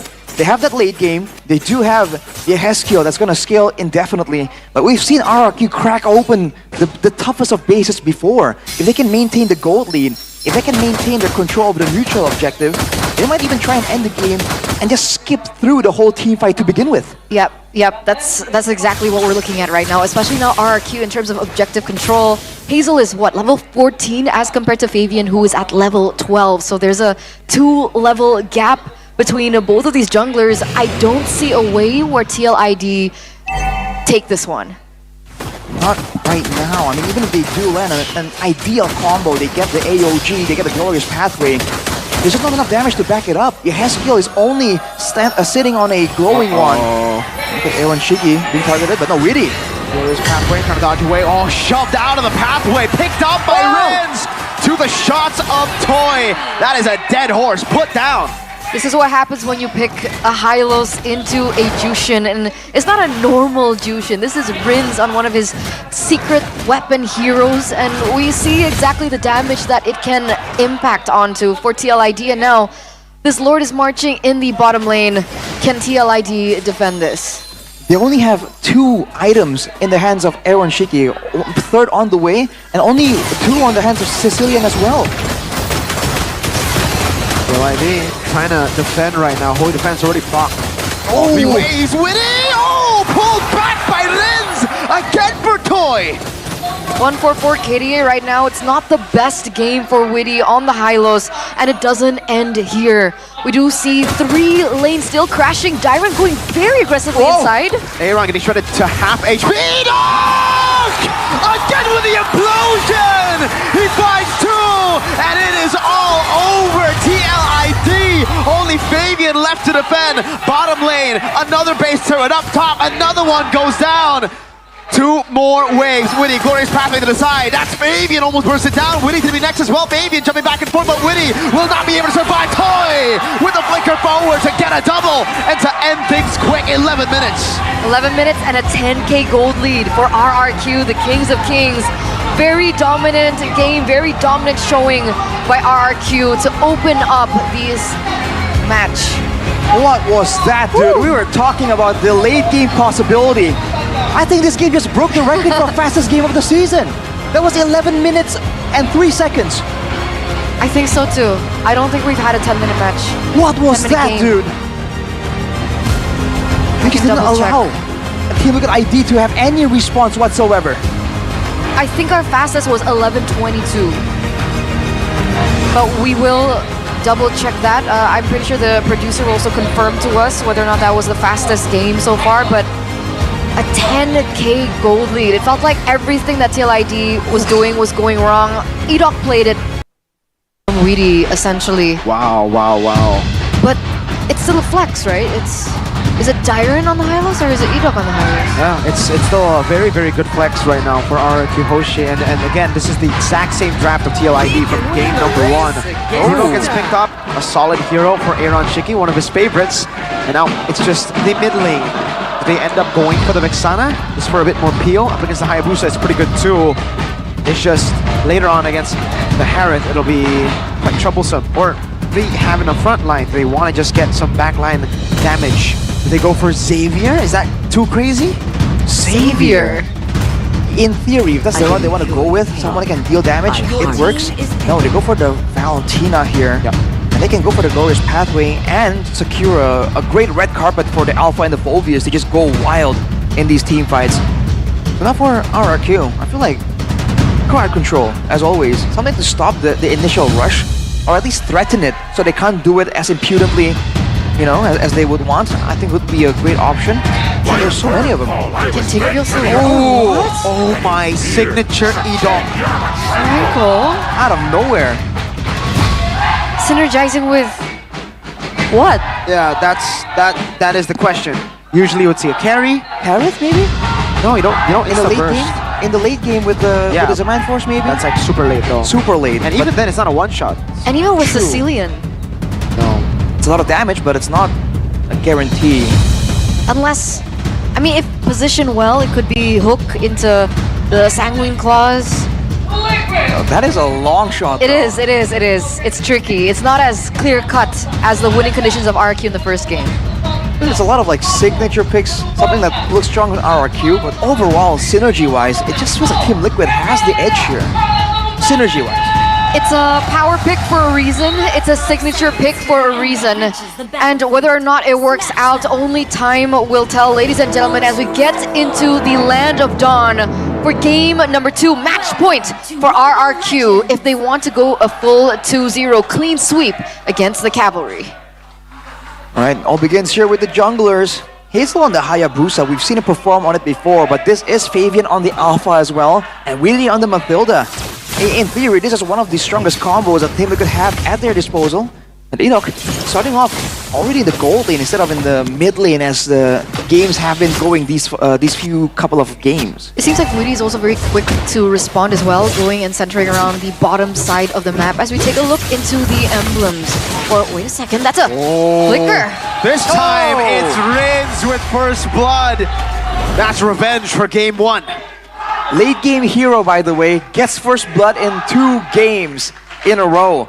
That's a Sicilian, man. You don't really expect all that damage earlier in the game, but level 1, level 2, he actually has a lot more damage due to the mechanics of that bat impact. You know, the amplification after each cast. That's really a great start from RRQ, but Team Liquid ID, they certainly have things to do right here, especially with Fabian on this Alpha. Audience prediction? Gets that buff, though. Audience prediction, 87% for RQ. Once again, heavily favoring the Kingdom right now. Again, That's the combo. Sanguine calls it an Iron Hook means too early deaths for Yehezkiel. The duo, Edok Rins. It was possible. It was a long shot, but you know, synergy speaks for itself, right? It was Sanguine Claws into the hook instead, and it worked out perfectly. RQ actually starting this game 2 minutes in with a 1k gold lead. It's like a new, improved, like Franco combo there. Because usually we've seen a couple of other heroes synergists like this. Get a mini stun, get an immobilize into the hook. Oh, Edok, man. Whoa! He hates Yehezkiel. He might just be falling again. It's Rins with his 3rd kill. Hazel, watch out. Winnie's gonna be slain. Rins! That's a double. Will he get a triple? Rins, one last shot. That's a triple for Rins. On the Sicilian as well in the first 2 minutes of the game. Ladies and gentlemen, this is not something that you see every day, and yet RRQ are pulling it off. That's a free turtle.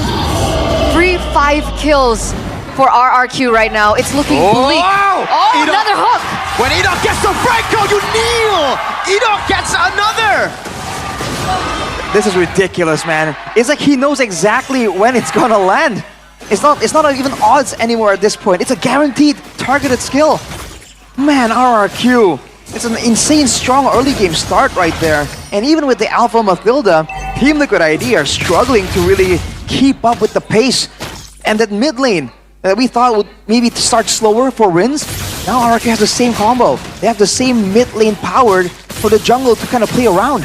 Signature heroes, you know, sometimes we don't see this coming, right? Because technically on paper with the Valentina, you should be able to maneuver in and out of these situations. But look at Yehezkiel right now. He's sitting at a 0-3-0 KDA. No matter what happens in the next few minutes, this is already a huge mental blow for TLID. Ooh, circling Eagle. Sanguine Claws coming down as well. Edok able to flicker out. Yehezkiel assassinated. Hazel, shadow kill. Winnie's next. Rins. 6 kill this game. Fabian with a Spear of Alpha defensively, but Toy jumping back and forth. Rins again. 7-0 on a Sicilian. Aaron, how are you going to get out of this one? Edok going in, trying to hook. Aaron's dodging everything, and he will still stay alive. What is Rins on, man? He's monopolizing all the kills. 7-0 on the Sicilian. And Daiwan on top. Ooh. Duking it out. Not great. Bloody Hunt. Oh my damage. Wow. Oh, Hazel wants it. Hazel's gonna get it. No. Shadow in. It's another for Hazel. And Aaron Shinky gets hooked into Rins one more time. It is an 11-0 lead to the Kings.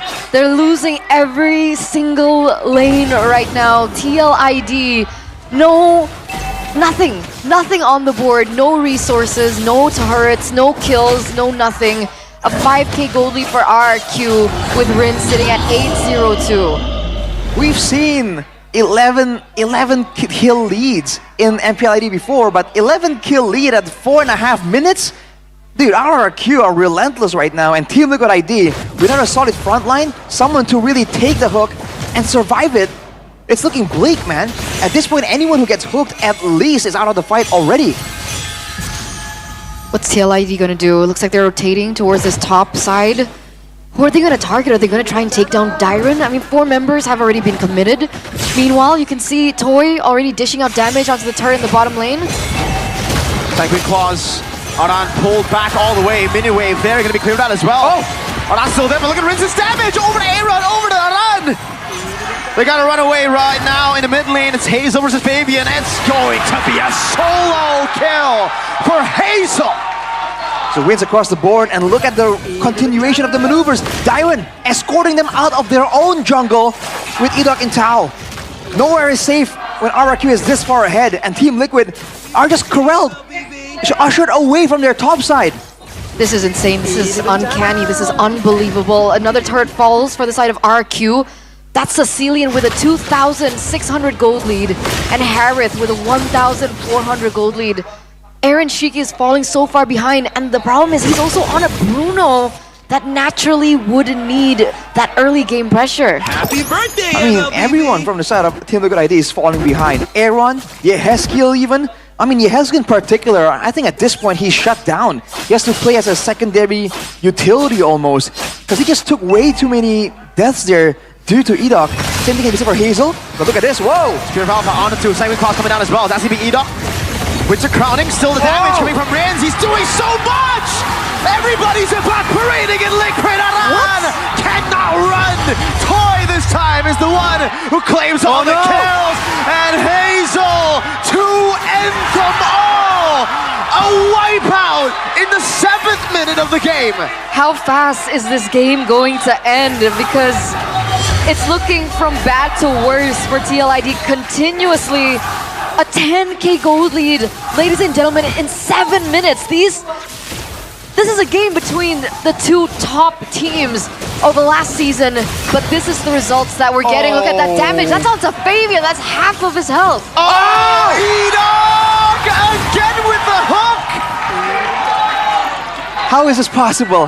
How is this allowed? I mean, the fans would call it Manching Mania, the fishing mania for Edok. You're seeing why this pick just has to be respected. Ooh. Why is it? Why is it? Someone has to study RRQ and how they always have Franco gods in their team. Vin, who's watching in front of the stage, Naomi, and now Edok. Probably a sense of deja vu there for Vin himself. But this is 8 minutes, 12,000 gold lead. Have you seen that before? At 8 minutes. It is insane, and Team Liquid ID are running out of options. They have nothing. No frontline to take the damage, no damage to start off a pickoff, no combo to turn things around, no late game to bank on. This is looking really bad. Is this just a matter of time? It should be, right? I mean, Hazel, even in terms of retribution power, he's level 13 compared to Fabian at level 9. That's a four level of difference between them. 8 minutes. 146 stacks. I mean, this guy is just spamming it out at this point. Immediate to the Divine Glaive as well. Wow. Even if you're a tanky member, He's doing true damage. yeah, he's doing absolutely true damage. And he's knocking for about 1,000 something, 1,400 damage a pop. Some ridiculous damage from a late game hero, by the way. RRQ are making it work this early on. Yeah, all three lanes are pushing now in favor of RRQ. You can see Edok looking for his moment. Just him standing there is already a mental blow, a huge mental blow to TLID. The Sanguine Claws can come at any time as well, and now they're knocking on the base with the Lord in tow. Hazel still has the quad shadow. Yehezkiel's playing around him with a bloody hunt. Sanguine Claw Not connecting to bad impact though. Did land, that's a second one to hit. Yes, Gil maybe is low. Another shot might have killed him. Hazel going into Bloody Hunt with the crowd, and the shadow kill is on point. There you go, Winnie running for the hills. Yeah, Heskill there. Fabian gets a miraculous Spear of Alpha, but not even a miracle could save them here. 21-1. Raise your banners. The Kings are back. If you thought 11 minutes and 3 seconds was the fastest game of MPL ID Season 14, our Q say, hang on, wait up, hold up. Let's finish this in 9 minutes and 43 seconds, ladies and gentlemen. The fastest game of MPL ID. And this was the grand finals of MPL ID Season 14. We thought it was gonna be closer. We thought that game 1 was only a bit of a fluke. But they said, you haven't seen anything yet. Below 10 minutes, they have completely decimated Team Liquid ID. They let go of all the signature picks that Team Liquid ID would want, and it doesn't even matter. They got completely outclassed, completely demolished. There's no two ways around it. What a team. You thought with the lack of Skylar they would lose out. No, the lack of Skylar, everybody is beginning to shine. Timing-wise, when to really start moving forward, when to pull back, when to use the Revitalize, the Glorious Pathway, all things that Key can do really well for his team. Now for Bigatron though, seeing the chance to be chased down by the Phobias with the Glorious Pathway, a lot of catch potential. Do they want to double down on having some more utility? Do they want to get something a bit more mobile to get out of those dangerous situations? That's a big question, right? Because if we're thinking about Light as well, what hero is still open for the roam? Do they want to flex the Badang? And the Paramis. Interesting.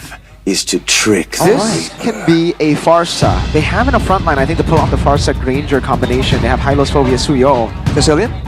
I think the Sicilian would be too vulnerable. Technically, they can go Valentina. They can go Valentina to steal it as well, yes. Okay. Turner with the predictions right here.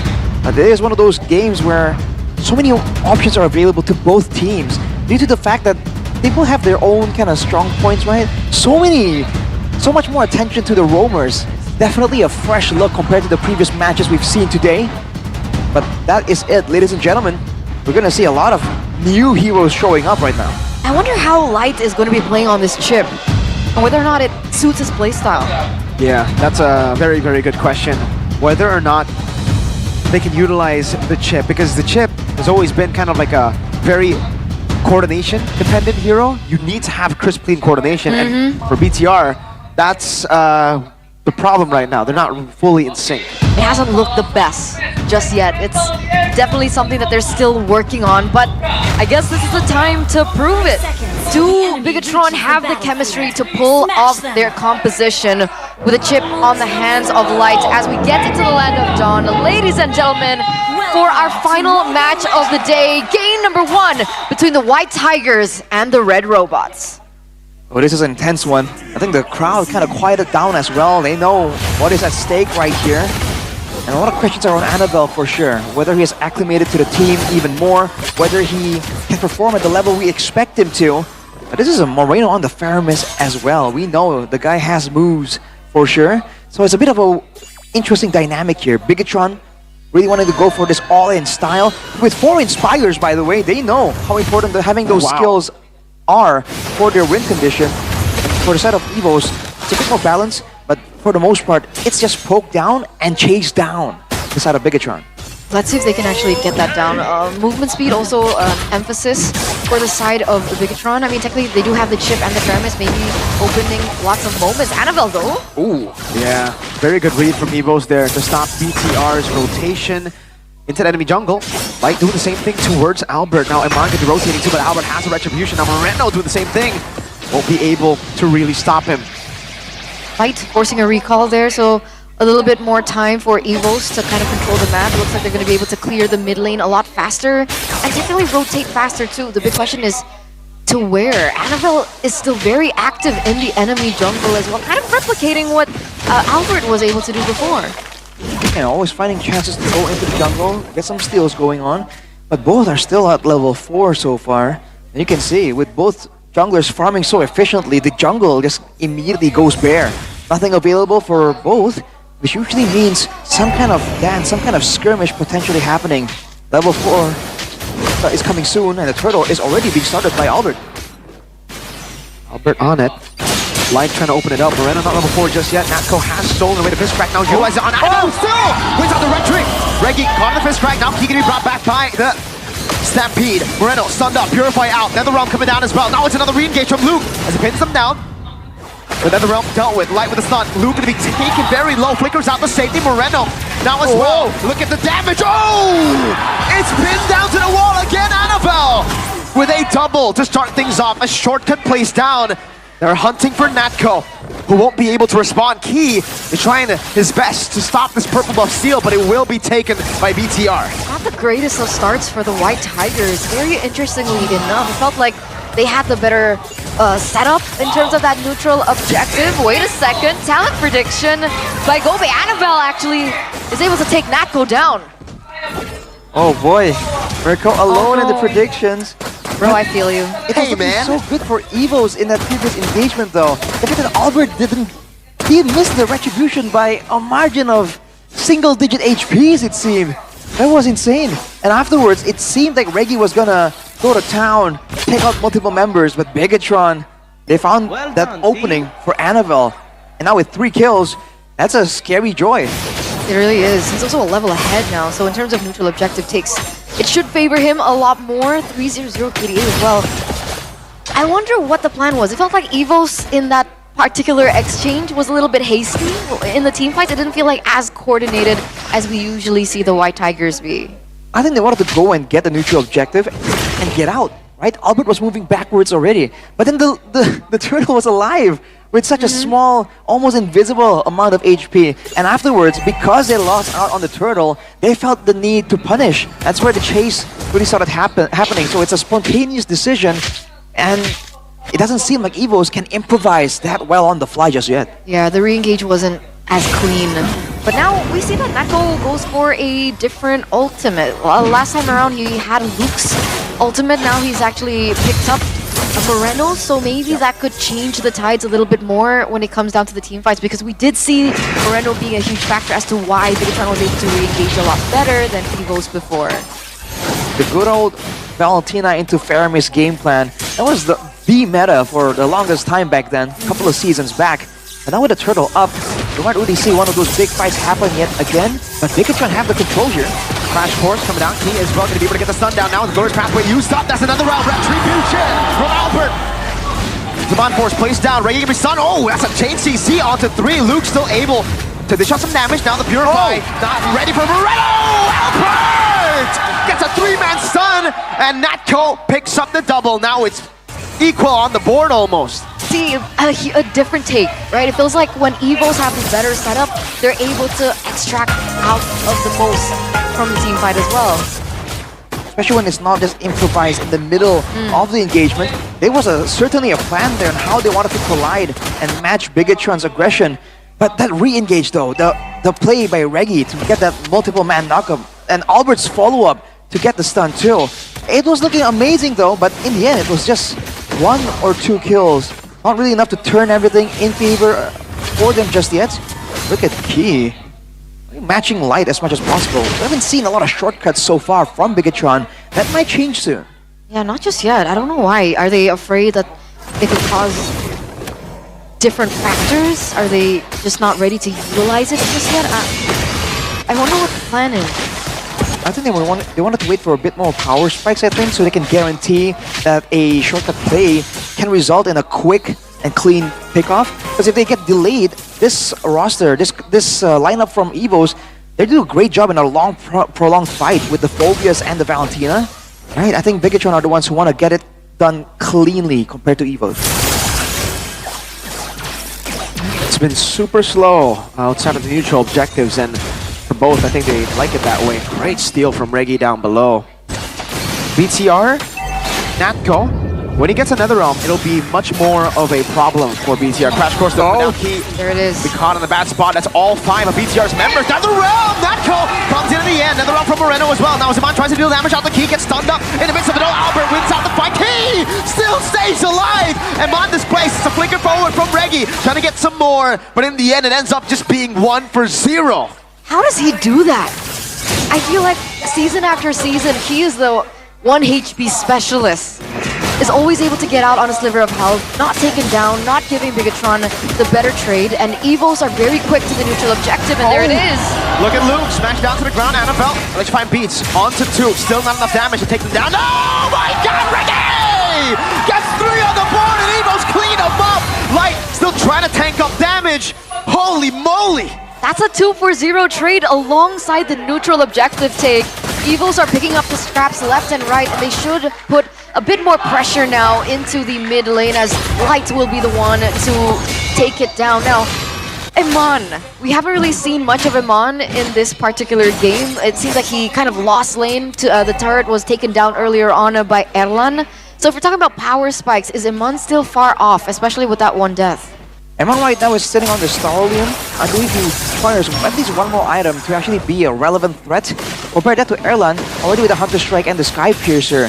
So Evos, this is where they want to actually exploit this lead they're able to actually get in the early game.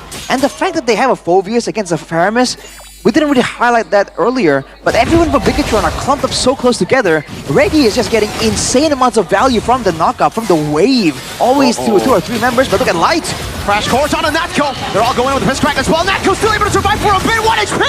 Natco survives! And Monzaman forced down with the help of another round from Moreno. That's a jump in front of pursuit into the turret. Key and Reggie survives. Evos, they seem immortal.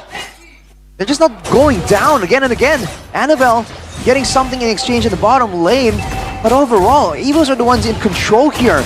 Even with the surprise moves, even with the extreme measures Bigatron are taken to try and get something from Evos, they always seem to be 1 step ahead, and they never seem surprised. That one moment at the beginning with the turtle misplay, that seems to be the only moment in this game that Evos kind of got caught off guard. Which is why the chip pick for Light was a big question, right? How are they supposed to utilize this pick? Because the chip for certain teams, amazing. But for certain other teams, it doesn't look as good. Usually very passive in the gameplay. Of course, it's still too early to tell. Only 9 minutes has elapsed, but I do agree with you. It feels like Evos are always 1 step ahead. They were actually able to manipulate the waves on the top side as well to take another turret. So the trade that the Joy had, not as value. Meanwhile, Light. Crash course as well. Erlan able to flicker out. That crash course.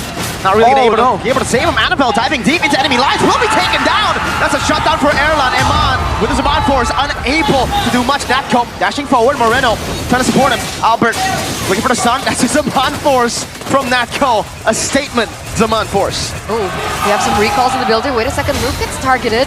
Should be able to get out for now, but again, complete dominance, complete control coming in from the White Tigers right now, as they're putting pressure once again into the mid lane. This should be a turret next into the hands of the White Tigers.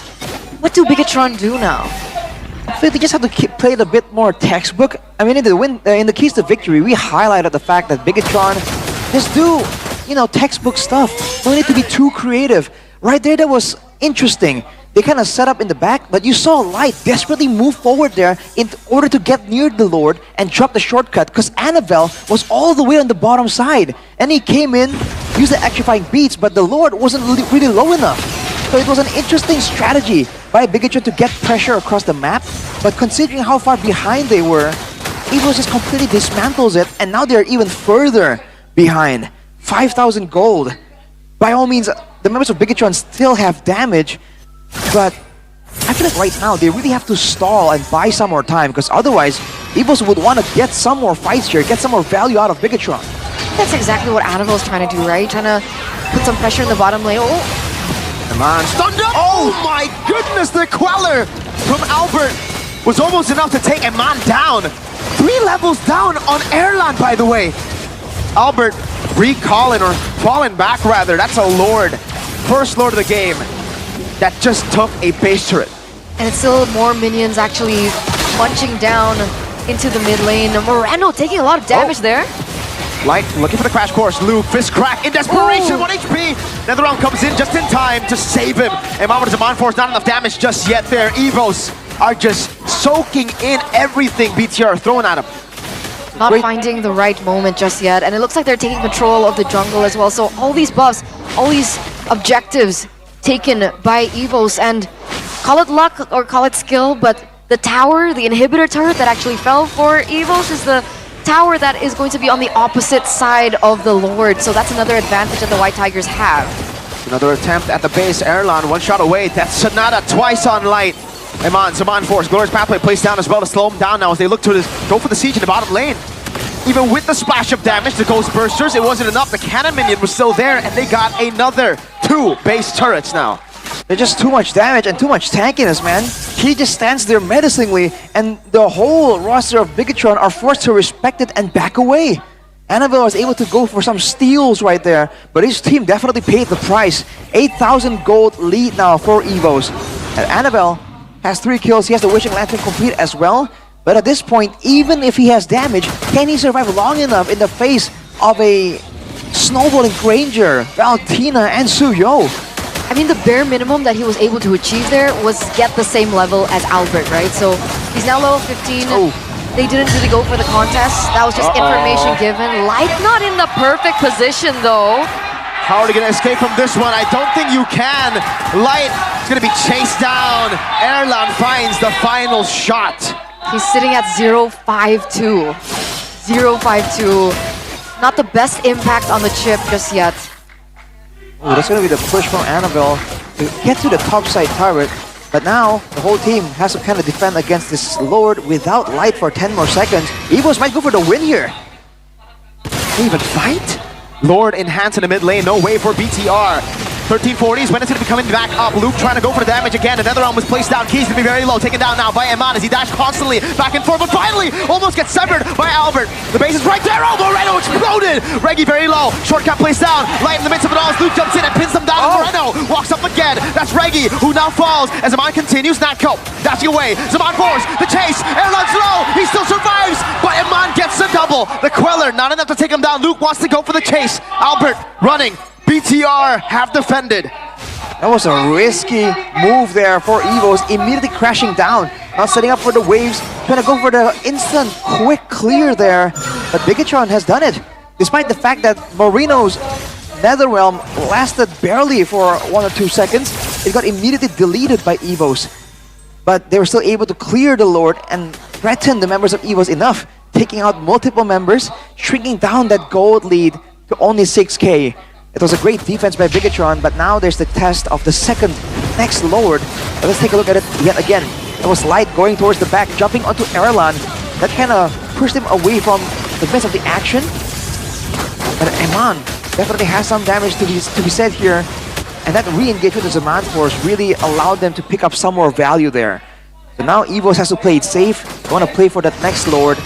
Now Bigatron, they're still stronger, but I feel now that with a great play by Light, with a great flank, then maybe they have enough damage now to actually do something after that swing in goal difference. I agree. I think Bigatron is definitely catching up. I do believe Eman is on the way to Holy Crystal. Is that right, Irashi? Yes, he is. I believe so as well. He has a Divine Glaive rushed earlier, by the way. He knows that he needs to deal with these beefier members first and then worry about the overall damage, and that's it. That's the Holy Crystal. One more item to full. Okay. Whereas for the side of Evos, Erlan and Albert both already at full build, so they are no longer scaling. They do have a chance to get more gold to go for item swaps, but overall, when it comes to the direct damage output, Bigatron are going to slowly catch up to Evos now. So they can't really rely on that advantage to bully Bigatron any longer. Albert's going to be careful. Look at Light. That's it. Wow. What a read. Oh, that shortcut has placed him in a bad spot. They all take it, though. Inside of enemy territory, they go for the fight, and now he's giving the extra 5 beats. Nako flickering out. They're all so low. That's another Luke falls. Eman falls. Moreno is next to the chopping block. And BTR, they took a call. That was risky. They pay the price for it. Albert's going in for the straight end. Oh, it's the end? The minion's not there yet. Annabelle walks up. Albert will try to go for the end. Immortality's there. Minion's dealt with again. Albert shut down. Now another minion wave into the mid lane. They go, and it will be the end. Annabelle gets Evos get the game. There it is, ladies and gentlemen, 60 minutes and 36 seconds. Evos finally pull the trigger and are able to take the main turret down. That's a 1-0 for the White Tigers. What I was about to say is the next chain of events, right before Light gets spotted out by Albert, will either be very great, like table turning for Bigatron, or it's just going to be a disaster. And they went in for the 50-50. It didn't work out, and it gave Evos the silver. Then XP, what would you go for XP Where there is then? light, there are Go for the also little shadows. Hilda. So this is a brawl composition from Bigatron Alpha, or esports. Very aggressive. Interesting. I got stats. Harith versus Granger head to head. 12 games played. 25% win rate for Harith, 75% Granger. Interesting. Is this MPL ID? This is MPL ID. Just updated live stats. Okay. I think it's the fact that the Granger can be used in so many more different ways. You can use it as a burst tool, as a harassment tool, as a power farmer, as a lane bully. That's the problem with the Granger right now. It just does too many things too well. Even now, it still looks fine against this composition. But the final pick is going to be Novaria. Help with that scouting. But man, that also means that if Natco mispositions, we talked about Natco being aggressive, flickering forwards. The Novaria is a whole different style. So if he's not careful, that Hilda is going to be right on him. Also, Novaria Granger comp. That's a synergy that we've seen work really well. So if Bigatron want to go in for the brawl, the dive, if Evos can kite instead, I think it still works very, very well. Exactly. The Novaria is slowing everyone down. Don't forget the Glorious Pathway is still in the picture too. Okay, I mean, counter index and lineup rating does favor BTR, but yeah, in the lineup, this is a full team fight comp. They need to win team fights. So that's it, ladies and gentlemen, the winning conditions for both of the teams as we get into game number 2.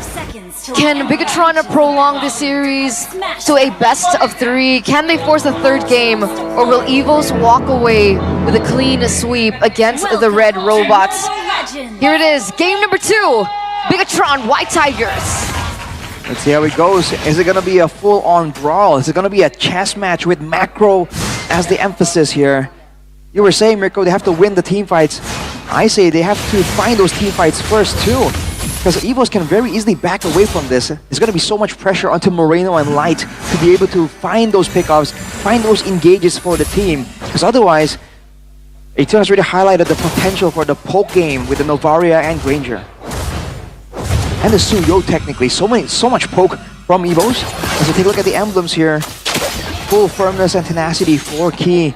Main frontline there wants to put himself between him and the rest of the team. Whereas for Bigatron still, a lot of thrills actually. A lot of emphasis on having some more damage to throw around in the early game. The Hilda from the Cho as well. What do you think about the CC and Hilda lane? CC Hilda lane? Oh, hang on a second. Damage into the mid lane. Key has Revitalize. Oh, First Blood. No, he actually used the Revitalize earlier. First Blood for Luke. Bit too aggressive. But on that topic, Eterna, I do feel like the CC definitely has a bit more of an advantage. But generally, the laner with sustain can at least stay in the lane. Can at least have, have some farm. Not get bullied out of the lane completely. I think that's also why they ban away the Uranus. With the changes to the CC, you can't really win the lane as a Uranus, but you can at least stick around and stay relevant. So does Luke clear faster in the lane? Is that why he's always rotating quicker? Or is that just not part of the gameplay a CC has?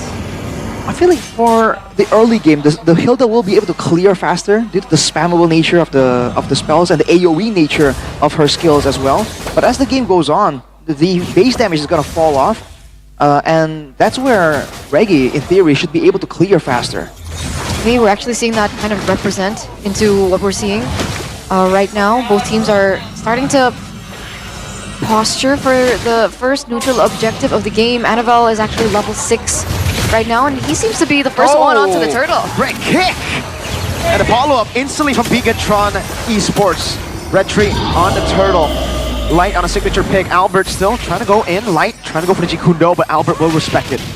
That's the scary part about running the CC, especially without the Vengeance. But look at this diversion play. Oh, Key gets caught in it! Wow, what a diversion! And Annabelle picks up a kill too. Surprise, surprise, immediately. Key saw them, went away from the area, only to run into them yet again. That's a great read, but look at Erlan.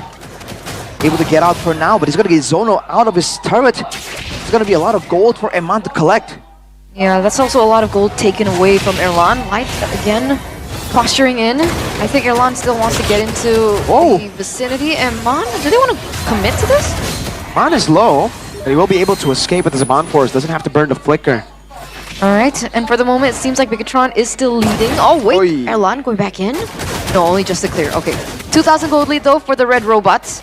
What do you think about how this is going so far? Is this what you predicted for the early stage of the game? I thought Eagles would do a better job avoiding some of these fights, but in theory, this is where Bigatron needs to be as active as possible, right? They want to try and use that choke pressure, that the playmaking, and the strong early game of the Hilda as well, to try and negate a lot of the plans of Evos. As the game goes on, though, I mean, they also will have the benefit of having that diversion and really seeing it get put to good use by Bigatron. So Evos, I feel like it starts in the laning phase. The moment the lanes kind of stabilize and it can clear faster and be around faster, they're going to be able to find the space to actually do something. Yeah, Reggie with a flicker down below. And Annabelle on this Nolan, though again, it looked kind of odd, right? Because we don't usually see Nolan. I think this is the first Nolan game in MPL. It does fit his playstyle a bit more, right? Like, you don't need to be too active. You can just constantly look for angles to farm, to invade, and to win out in the level department before you even fight. It's more Annabelle. It's more characteristic to Annabelle. And with Annabelle actually a level ahead, it should be them being able to win the red tree battle despite Evil's kind of posturing for the neutral objective first. Evos are just on the watch for Light potentially, but they get spotted now. That's going to be the turtle picked up. Way the Dragon and Flicker combo. Key disintegrated. Annabelle with a fracture claims the kill. 4-0 currently, with another turtle going in their hands. Diversion play. Oh no, Albert, he's right on top of it! Albert with a Soul Sever gets knocked out by the Jukun Go! And Luke picks up the kill. Now Erlan forced back. Luke is just tanking up those hits. They want to put pressure on Erlan to take that turret up top. This is the pickup potential that the composition from Bigatron Alpha really offered. Bigatron Esports offered. Annabelle being able to put in the burst, we have Moreno doing in the diversion plays, and they're finally being able to work with it. Eman initially very pressured into the gold lane, now has a lot more space. Light goes back in. Gets the kick and stunned up though. Now Erlan able to dash away. Key puts Zaman Force down as Zaman pops in his Zaman Force and does enough damage. Key very low synchro vision. No, doesn't get it. Eman flickers. Moreno gets the kill with a dispersion, but now gets caught low. Flickers back to Eman. The shot not connecting. Very, very close. Ooh, back and forth from both teams with Bigatron. With the pressure play, with the dive there. It's a great play, and you're using this pressure from all the lanes so well. A lot of these plays aren't even made on the back of their jungler. Talk about the trio mid rotating around. It's mainly just Light along with either Annabelle, or if he's not available, Moreno alone. The two of them can make those value rotations themselves. Which is why I felt like the Luoyi pick was very valuable for not just Bigatron, but also for Evos. It's a wonder why they didn't prioritize it sooner in the drafts. And we're finally seeing what the Luoyi can do. And this is no ordinary Luoyi as well. This is Moreno on the Luoyi. He's been utilizing this hero since last season. As Light goes back in, actually. Gets stunned up. This could be the first kill for Evos, and it does become the first kill. Diversion away to keep them out. Annabelle is looking for a possible kill. Uh-oh, Albert used the Flame Surge already! Oh, lethal ignition! Cool guys, don't look at explosions. And it's an assassination from Annabelle. That was beautifully done. He's sitting now at 0-0, Annabelle at 3-0-2, and he picks up the objective as well. That's a perfect turtle for the White Tigers. The clean execution from Annabelle as well there. I mean, to calculate the damage down to a T, even if he wasn't able to actually secure the kill, he can't stick around anyways, but that just looks so cool as Annabelle strikes back. But a 6k gold lead now, Bigatron, they're the ones dictating the pace. Evos is struggling to find anything. Yeah, putting in a lot of resources on the Hilda, and that's exactly what they want here. Purple buff, I believe, stolen as well. 3-level lead now for Annabelle. against Albert. It's not looking good for Evos whatsoever. If this drags into the late game, do Evos have the composition to fight back? And they have damage. They will be able to scale better. Well, I mean, at least scale evenly. But they also have to deal with the diversion. That's such a big X factor that kind of negates the usual compositions, because you never know, right? Even if you have the best composition, if you have no idea where the fight's gonna begin. That was you don't only, really know. Wow. That burst, Rashi. Sorry to cut you off there. That burst was only skill 1 and passive. Yep. The Nolan damage when he's ahead definitely is nothing to underestimate. But Bigatron, they're just playing this pressure game so well. Light is so active along with Luke. Both of them just taking some shots, regenning it, tanking through it, and getting into the jungle, threatening the members of Evos. And with the front lane being key, slowly and surely getting squishier and squishier in the face of all the damage coming in from Bigatron, Evos are slowly and surely gonna be forced to concede all the control they have, even in their own jungle. Absolutely. I mean, Albert's still at level 10 compared to Annabelle at level 15. Because at some point, usually when we see a team behind, there's a certain point where there's equilibrium, but when will that equilibrium hit? Diversion? Oh my lord! Jeet Kune Do into the kill, and Man on top of it, Moreno! They're disappearing in front of BTR! Wow, Erlan and Reggie, the two side laners taken down again. Moreno pops into the dispersion, this time onto the tank. And you can see that burst damage as Annabelle goes solo on the Lord. Lord 1 for BTR, no contest. Shall we move on to game number 3? Is this the end? Oof. I mean, it's looking like it. Even if Evos want to scale up, get some damage in, they can clear with Natco and Erlan. But Bigatron has so many more options available, and the Lord right now isn't very easily dealt with. But an 11k gold lead for Bigatron? I don't think we've seen a game go so differently from game 1 to game 2, man. It's just such a different look. Absolutely. This is what happens when Light gets a comfortable hero. This is what happens when Annabelle gets a hero he's comfortable with. Moreno too. Despite the Harith and Granger topic right now, Eman is leading 3 levels above of Doma. So that is something that we need to look forward to. This Lord is going to be pushing to the mid lane. Let's see if Evos can defend. See in the mid lane, the Lord will be able to march in. Damage from Moreno to poke Luke, soaking in a bit of damage as well. Light trying to zone them away as in the bottom lane. Albert will be able to deal with the wave. Another shot into the turret, mid lane base turret crack with the first Lord. Eman popping his Eman, forces Reggie. Gets the curtain call on him. But it will not stop them from pushing in. Another wave in the mid lane dealt with by Evos. But there are 2 more waves, down below and up top. I don't think they have enough damage to even take down the backline right now. Look at that damage on Taki. Yeah. Dispersion rotation. Almost another Erlan forced to flicker out of the magic burst. So much damage so quickly. Albert's trying to scout a bit more, but at any point, Light could be lurking in the shadows, looking for a chance to go. But if you focus too much on Light, Annabelle can take you out before you even notice. Now Bigatron, they have all the control. They're still trying to siege around for this turret, but oof, better be careful.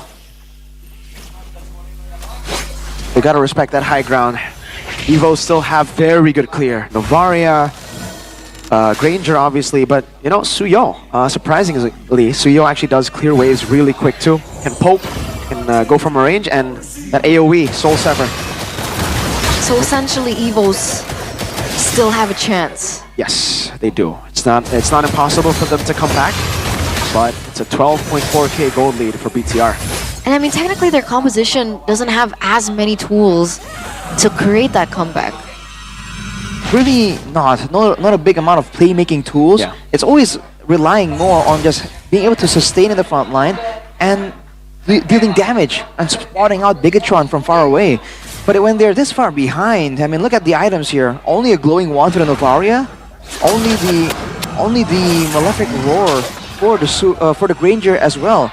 Now there's gonna be the Sea Halberd, but overall these are all sources of damage that can be tanked up by Light and by Luke, especially Luke on that Hilda, man. Just takes the initial hit. He has a Twilight Armor as well that's gonna lower the amount of that single instant burst, and he just walks into the bushes and heals back up. Luke is definitely a problem. Luke is definitely a problem. That's why I think the itemization coming in from Erlan makes a lot more sense. But again, back into this. 12 minutes in, that's going to be yet another uncontested Lord for Annabelle. Are they just waiting on a mistake now for Bigetron? Is that the end game that they're looking for? Maybe an overcommitment when they go in for the siege with the Lord? Yeah, I think Evos at this point, the only option is to try and geek it out. Just stand there. Geek it out. Yeah, just clear the got a waves. geekable. Is it geekable? Do some damage. You know, take trades and then heal back in the base and come back out. But for Bigetron, they do have the tools available to stop Evos from, from resetting the fights. They can actually force them into a proper hard engage. But we'll have to wait and see. Bigetron are known to use these lords greatly. Oh, good luck. Oh, wait the dragon, but it's only onto the tank right now. It's Luke. Is able to zone them in the back now. Key gonna be taken very low. Mine very low as well, but he gets the kill now. Annabelle jumping in. Reggie able to survive. I don't know about that. 1 for 1. Both roamers down. Lord in the mid lane still there. Reggie trying to zone them away. Oh! That's a shot down. Annabelle with a fracture. 3 base turrets now taken down with the bottom lane falling to Annabelle. Base. Less than half HP. Luke, very low. Moreno with a pull by Erlan. Rose Gold Meteor saves him, but now Iman walks back up. Neko falling. Iman continues this, but they have no minions. It's a double for Iman. Erlan trying to save the game. Key will be spawning in a bit. Annabelle, fracture in forward. They gotta go for the base right now, and they do to equalize 1-1. We're going to game number 3 as Bigetron strike back in game number 2. After that first game, we thought it might be a done deal, but Bigetron shows all it takes is a couple of adjustments. As Mirko mentioned, once they get the chemistry down, once they get the plays together, once they all can see the bigger picture together, that was a great game where everyone knew exactly what they had to do. The diversion, the pickoffs from Light, even the solo kills and the farming speed of Annabelle, that's the Bigetron that the fans have been waiting for. Well, what was the gold gap at the end? Was it like 12K? 14K? Actually, it didn't count. It's, well, we get to see it here. It's Here it was 15. Might be 16. 16 to 17,000, by the way. 16 to 17. Could still come through, right? XP? It sure can, but if they don't go for the high-lows, it's not that any other frontliners can even survive against the CC in the mid lane. That's just the way it is. I mean, they themselves can go for CC, right? Yeah, BTR can go for CC right now for the XP lane, but then they'll leave Badang to roam. To Yeah, Light. you don't like that. I'm not a big fan of the Badang roam. Oh, maybe they go... Are they gonna go Tigreal? Nagata's banned out. Who said there are no shorts? Oh man, wait a minute. Invented one. Oh man, back to game 1 it is. Oh, okay, I mean, the big difference is Moskov and Harith. and That's there's no the trade. Valentina, technically. Exactly. But there's a Lo Yi that can deal with the Netherrealm rather quickly. But, I don't know, with the Cho there, yes, the Fermis does do well, because then you try to pick someone off, you try to kick one guy, there's a, full... there are multiple dimensions to this. It ends up being execution-based. And I don't like an assassin anymore for Evos. Yeah. Yeah, Assassin here would definitely... They gotta go Lucas Jungle. Who? Lucas Jungle. Lucas Yeah. Jungle, yeah. It certainly does make sense. I think the Fermis can be accounted to that as well. Hylas as the final pick now. So yeah. Wait, Hylos EXP. Should be XP. Yeah, it is XP. There you go. okay. All right. Yep. It looks like Bigetron once again believe in the Faramis chip synergy. They want another chance to pull it off. Unfortunately, in game number 1, they were unable to find that success. But here in game number 3, they're saying, you know what? Hey, we made some minor changes without the Valentina now. We also have the Moskov in the gold lane for Eman. So might this be the answer that Bigetron are looking for in order to come back? It looks like lineup rating heavily favors Bigetron. But remember, Gary was on Bigetron's side. That is true. So, ladies and gentlemen, let's head over to the land of Dawn. Game number 3 between the Red Robots and the White Tigers. Let's see how this all pans out. Smash them. Let's see, ladies and gentlemen, the final game here to decide who comes out on top in this match with so much rivalry, with these two teams, Bigetron and Evos. Let's see, folks. King Natko, Natgoat on the Lo Yi. This was his debut pick as well, the Lo Yi, where he was able to beat the defending champions, TLID. Wow. With Albert being the Lucas jungle though, so no longer an assassin, but still a lot of damage potential. I wonder when exactly does EVO's plan on turning up the heat with the Lo Yi. Look at that damage though, already in the early game, the Lo Yi power. In theory, in the early game with the Cho and the Lo Yi, EVO should have all the prio in the world right now, especially in the mid lane. Looking at the emblems, once again, 3 Inspires for the side of Bigatron, but even to pull yourself together for Moreno on the Faramis. So he's looking to be a bit more playmaking heavy, as Emran goes with the Master Assassin, trying to match Erlan in that lane. But if our data serves us correctly, I think Granger still comes out on top here. It all depends on how the matchup goes though. I think it really depends on later on the chip and the Lo Yi, right? Because as soon as that level 3 hits, that's when the force of nature from both of these teams, you know, the dominance around the map starts to come to play. So until level 4, it seems like things are actually kind of quiet. Rotation down below though. I think just to get the XP crab, audience prediction has shifted quite a bit now. It's EVO's leading. 73% by GoPay. Meanwhile, back into the gold lane still.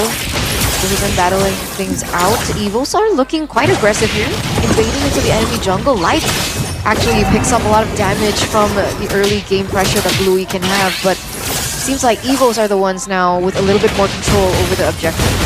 Luke on level 4 even. Keep trying to go for Jikudo now, gets pinned down into the wall as Annabelle will be zoned completely, and that's a free neutral objective to Albert and EVOs. Bold move for Key there to try and go for a zone, a threaten with low HP. He's supposed to flicker for his troubles, but overall, the fact that EVOs can get the turtle is still definitely a big W. And with that tempo, again, I'm waiting for the moment where Natko can show they can match up to Moreno. The fact that Bigatron just used it just earlier in game number 2 also means that most likely they would have an idea, right, on where these divergences are gonna be aimed at, and whether or not Light can actually match up pressure-wise against the Lo Yi with that chip too. That's a big question because Natko is already level 4. Light isn't. So Evo should have a little bit more time to play with Key though. Wait, the dragon, nope, coming down, Netherrealm as well. Annabelle jumping to the back line now with electrifying beats as well. Reggie unable to get the stun as the Netherrealm will be dealt with. Light flickering out to safety, is that going to be the pin down coming down to Moreno. Flickers out Key, Jikudo locking him down. Albert secures first blood. Fist crack on the 2, but there's no one there to help him out. Evo's on the board. Annabelle on the enemy side, and take a look at the Granger Erlan free hits. That's a 1-for-0 trade, but Evos were still able to pick up the turtle. Key, meanwhile, zones out Emon completely here. Light coming in to help him out, but Emon actually goes in for that. Ooh, it's punished for it. Just got back from the recall from the base and already loses more than half his HP. That's a good punishment coming in from Evos. But overall, I'm curious to see what Annabelle was doing right there. Oh, another Word of the Dragon. Oh, and the pick instantly. Annabelle looking for the damage, electrifying beats again, but it's not enough to threaten Albert or Key. Slower responses are coming in from Bigatron. Evos are the ones always really proactive, always going for the plays first. It seems that Bigatron are struggling to keep up with the pace. But earlier, again, in the first fight, you saw Annabelle kind of waiting. You pop the electrifying beats and then wait around for a little bit. You won't see it until maybe a replay later on, but it seems like he wasn't really sure on how to approach the fight with all of this potential crowd control coming through from the side of Evos. That does make sense, and now it looks like Albert is a level ahead of Annabelle, level 8 right now. Oh, Key goes in. Oh, it's an off-angle kick though, so Key will be in an awkward position. Light pops in the crash course now as the join will not rejoin. Oh, finally decides to go in, but it's all alone. Let's find beats in the midst of it all. Gets a pick, another realm, and the pin down with the fist crack as Matko is the one who secures the neutral objective. That's Natgoat. Natgoat. King Natgoat. Take a look at Amando, free hitting, and just like that, the gold lead is gone. Absolutely a very close game here. 2 turtles though for Evos, but Bigatron already showing that. Whoa, hang on a second. Oh, Erlan. That's a dash again. Great kiting from Erlan to keep him away from Annabelle. He gets the kick. Oh, the stun on the wall and the pullback. This is play after play, man. We don't really get a chance to discuss things at length right here. With Key on the Cho, with Light on the on the chip as well. There's so many things that can happen, but Bigatron clearly seeming to be a bit lost on how to engage and where to engage. Evos, even when they have the diversion as a possibility, they can still rely on Key to engage in a straightforward fashion. So they can alternate their approach again and again. Whereas for Bigatron, so far it's looking pretty template, and they don't have a lot more flexibility in how they want to try and go for some of these plays. And it's a lot more easy for Evos as well, considering Key, despite being against Key on the show, there's no purifies on the board from the side of Bigatron too. So finding those moments, finding those pickoffs should be a lot simpler compared to Bigatron. I don't know. I feel like if Game 1 repeats itself, then it's going to all fall into the hands of Iman on the Moskov to get to that Trinity as quick as possible, get the damage as quick as possible, and maybe look for an outplay in a later portion of the team fight. And that certainly can be a great way for Bigatron to just aim for some dominance in the movement. Because with the chip, you know, the chip does so much better with side lane pressure, where the chip can kind of split push along with someone, right? And make it a confusing situation to be in, because he can portal away to the top or bottom side of the map. That is an advantage that the low Yi doesn't really have. But now look at Evos again, already ahead so far in the setup.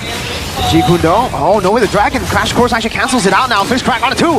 Crash Course coming down with another realm 2 now. Annabelle jumping to the back. Albert gonna be taken very low. No, actually just a Lord there. Oh, Turtle taken out. Light Crash Course. Erlan stunned up. Moreno flickering out in time. Hey! Kicks him back to the fray. Light now gunned down by Erlan. Flickers out, but Erlan surely will take the kill. It's a double and a perfect turtle for Evos. That was very messy by Bigatron. What did you think about that?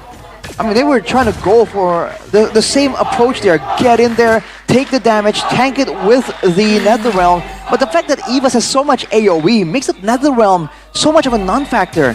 The moment Albert and Natko output their damage together, that Netherrealm is just gone. And not to mention, when they're clumping up together, this is the same benefit that Reggie had. But wait a minute. Okay. And that was a bit too clean with it. But Key is getting so much value with the Jeet Kundos, not just the way of the Dragons, because everyone from Bigatron are clumping up together. So now they're stuck in a difficult spot. Do they want to group together and get massive value from the Netherrealm, or do they want to spread around a bit to ensure that Evos can't really combo them? It's a big question. Right now it seems like a little more emphasis on helping out Iman in the top lane.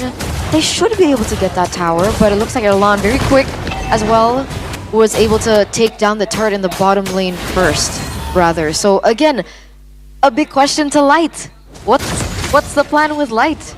Does he look for a crazy play? Is he not comfortable to take that risk? What's going on and why is he so passive? I feel like Bigatron at this point have to bank on the late game macro approach. That seems to be one of the only advantages, but look at Natko already setting up a diversion. Doesn't necessarily commit onto that. I think they were trying to clear the mid lane faster because they want to set up for the next neutral objective, which is that Lord that spawns in under 6 seconds. Albert gonna be able to clear the top lane as well. And what does Annabelle do? Annabelle level 12 right now, catching up to Albert, who's also at level 12. But look at the way that Key's positioned. Look at the way where Natko's positioned. It's a lot of information over for their team. The control for Evos definitely is much better. And that's again because Bigatron doesn't really have a secure way of finding that information and getting out. Luke is on the Badang, but the Badang isn't exactly the best escape artist. Always usually used in a more straightforward fashion. So that's where Evos are abusing the fact they can just walk up, they can get in and out using the Cho. So Bigatron are forced to just heavily rely on that far side pressure. But look at this diversion. Just to the Lord. Just for the rotation.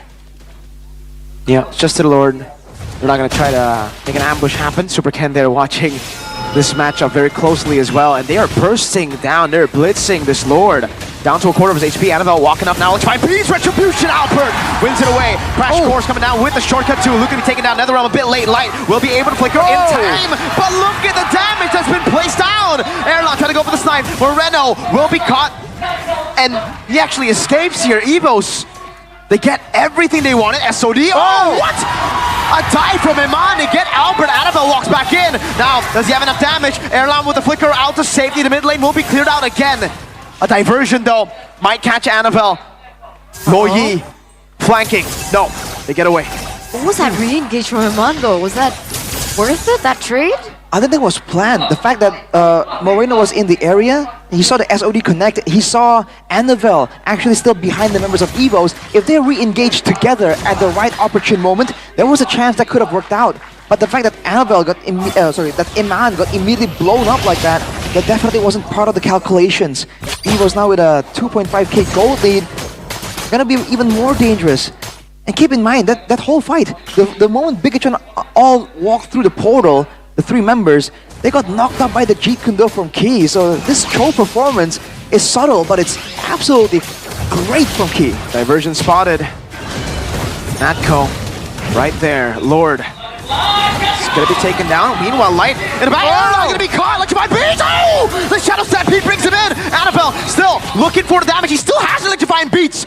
What was the initial damage? Was it just the dashes? Might just be the dashes and the procs on the Starlium as well. Just like that. The moment the gold laner is gone, the moment Erlan is no longer in the picture, that's the moment that Bigatron is waiting for. Even though EVOs were able to spot out Light, Light actually was able to make the play there, diving towards the back line.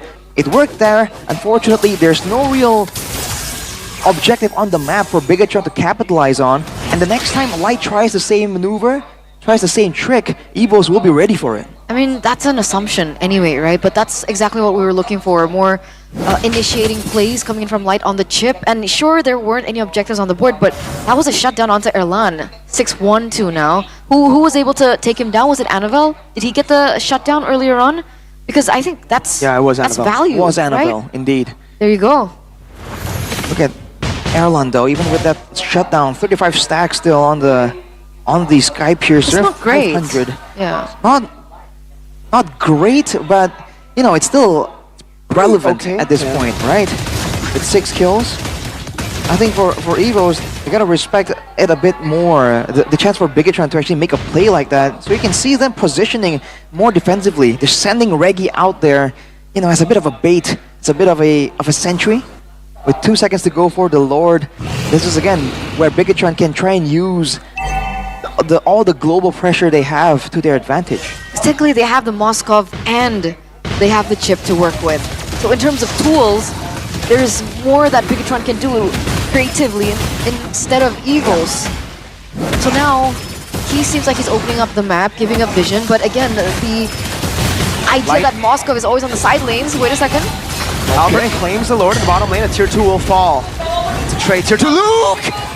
Fist crack, no follow-up. Key goes in on the Light. The crash course comes down as well. Luke will be able to go for the stun again, but that is Light taken down. Moskov, a base turret. Iman. Oh wait, just Natco. Oh, he misses the SOD. They might have already gotten enough time. Winter Crown, Natco! Well played, Iman. Taken down. Now in the mid lane though, they've dealt with the Lord. Albert is all alone, and he gets pushed away. Albert still wants to go for it. Fist crack coming down at the realm as well. Dealt with again. Albert almost. Was he close to a kill? I think he was, but NetherRealm, it was used and it got immediately popped by Albert. So that's the kind of damage that Albert is operating with. But overall, despite losing the Lord, they got a base turret. Bigatron stopping the recalls, but now Reggie. 8 seconds for Iman. They gotta go and deal with this wave. That's Luke. Kick back. He gonna be fallen. Annabelle. Wow, that damage again. It's Erlan with a poke, but unfortunately not enough damage to take anyone down. And that's an SOD. Oh, Iman gets a crazy 4-man stun. What the heck? But the diversion was there. Wow. That was so lucky. That was so lucky for the White Tigers, man. If the diversion didn't hit as it did, that would have been disastrous. Light, however. Oh, part 2 this time on Natco! And this time they get it done! Albert bursts it down to NetherRealm. Oh, a few more shots! He gets away. Annabelle gets away as well. But it is playing out differently. That in-between turret shortcut. So that play earlier where they were able to actually get Iman, was it worth it though? Because Natco did not have the Winter Crown ready because he used it to bait Iman in that bottom lane fight. Oh boy. Because of the chase, because of the initial fight in the Lord Pit, they lost a base turret, and then they were punished afterwards as well. Bigatron finding all these weird ways to get back in the game. Now unfortunately for them, the Lord is going to be spawning on the side where the base turret is taken for Bigatron. So EVOs has a chance to once again continue with their strategy so far. You just have to have a bigger eye on the map because Bigatron can absolutely go for more of a split push focus here. Extremely, extremely. Moskov is going to be an issue. Light is also going to be an issue. And as we're reaching this 15-minute moment in this game, is there anything that we need to keep an eye out for in the terms of items before we get into this next Lord fight? If the next fight happens to be a bit more of a front-to-back, then the Malefic Gun on Eman is definitely a massive factor here. He's going to be able to actually keep his distance better from the rest of the team. But look at Key! Great kick. Light, can they burst him down the realm? Not enough. Moreno has placed himself in a dire spot. Moreno will be punished for that move. But he respawns back instantly. Light does not have the same mechanic built in. Uh-oh. In the top lane though, Eman's all alone. He's all alone. Okay, that was an interesting moment, man. Because, you know... SOD. Onto Erlan. The damage placed back. Diversion spotted out. Moreno needs to run away. Luke as well. Albert looking for the engage. Luke backing him away. Dispersion, rotation, catching the fist crack though. Also doing the same thing. Key, G Kundo. That's a glorious path to lock Luke down. As that's going to be Eman trying to cut away. But Albert goes in with a nature. Still, Albert with the back wreaking havoc. Eman still able to get the Spear of Misery as he flickers out of the way. Now Annabelle also doing the same line with the crash course again. Annabelle can take it. Now it's Reggie who has fallen as there's a wave down below. And somehow PTR came out on top. 1 for 2 trade, ladies and gentlemen. Behind that play coming through, that was insane. Again, right?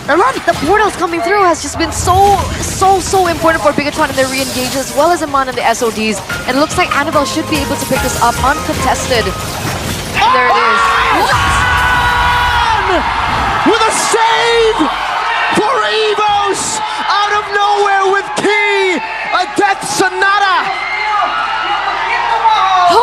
What just happened? The steal in the last second.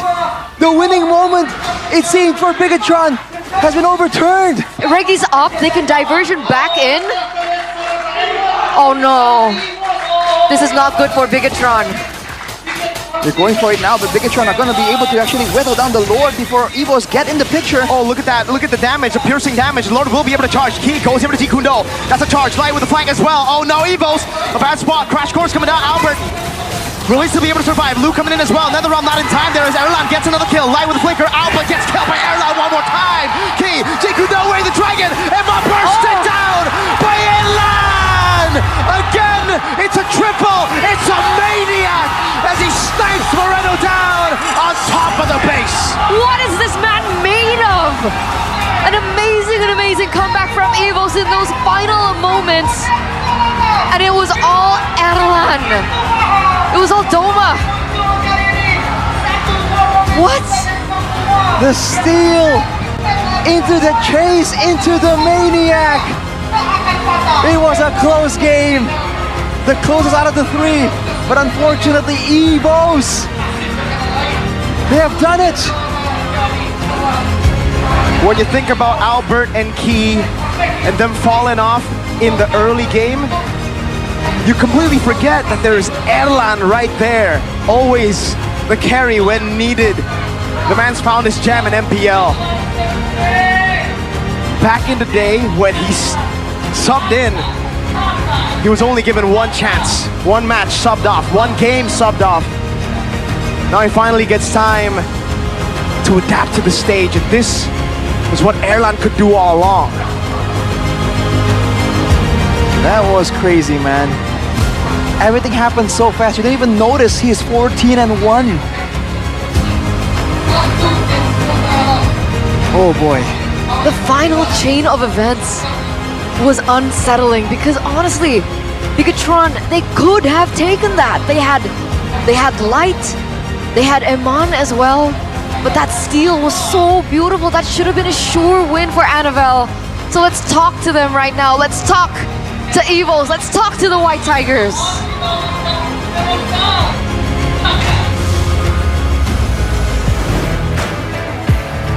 Evos melanjutkan win streak mereka. Dan bahkan kita lihat 2-1 yang begitu memukau ditutup dengan maniak dari Erlan. Erlan, kamu menutup game ini menutup match ini dengan gaya yang sangat keren. Kamu melawan M-Maniac yang biasa kita lihat dengan performanya yang memukau menjadi salah satu top gold lane dari season ke season. Tapi kali ini kamu membuktikan diri, Erlan. Bagaimana sih kamu menghadapi sosok Eman di match ini? Ya jago sih dia, Bude. Oke, dia jago, tapi untukmu sendiri nih, kamunya gimana, Erlan? Aku ya gara-gara ada tim aku aja sih, makanya jadi jago. Tapi maniaknya dari mana tuh maniaknya? Dor. Oke. Maniak dari Erlan. Dor gitu aja. Dan gak hanya itu, kamu bahkan ngedapetin momen Lord. Di saat ada retribution dari lawanmu, dari Anavel. Kamu dari jauh tiba-tiba ngeker dengan Death Sonata. Bagaimana kamu bisa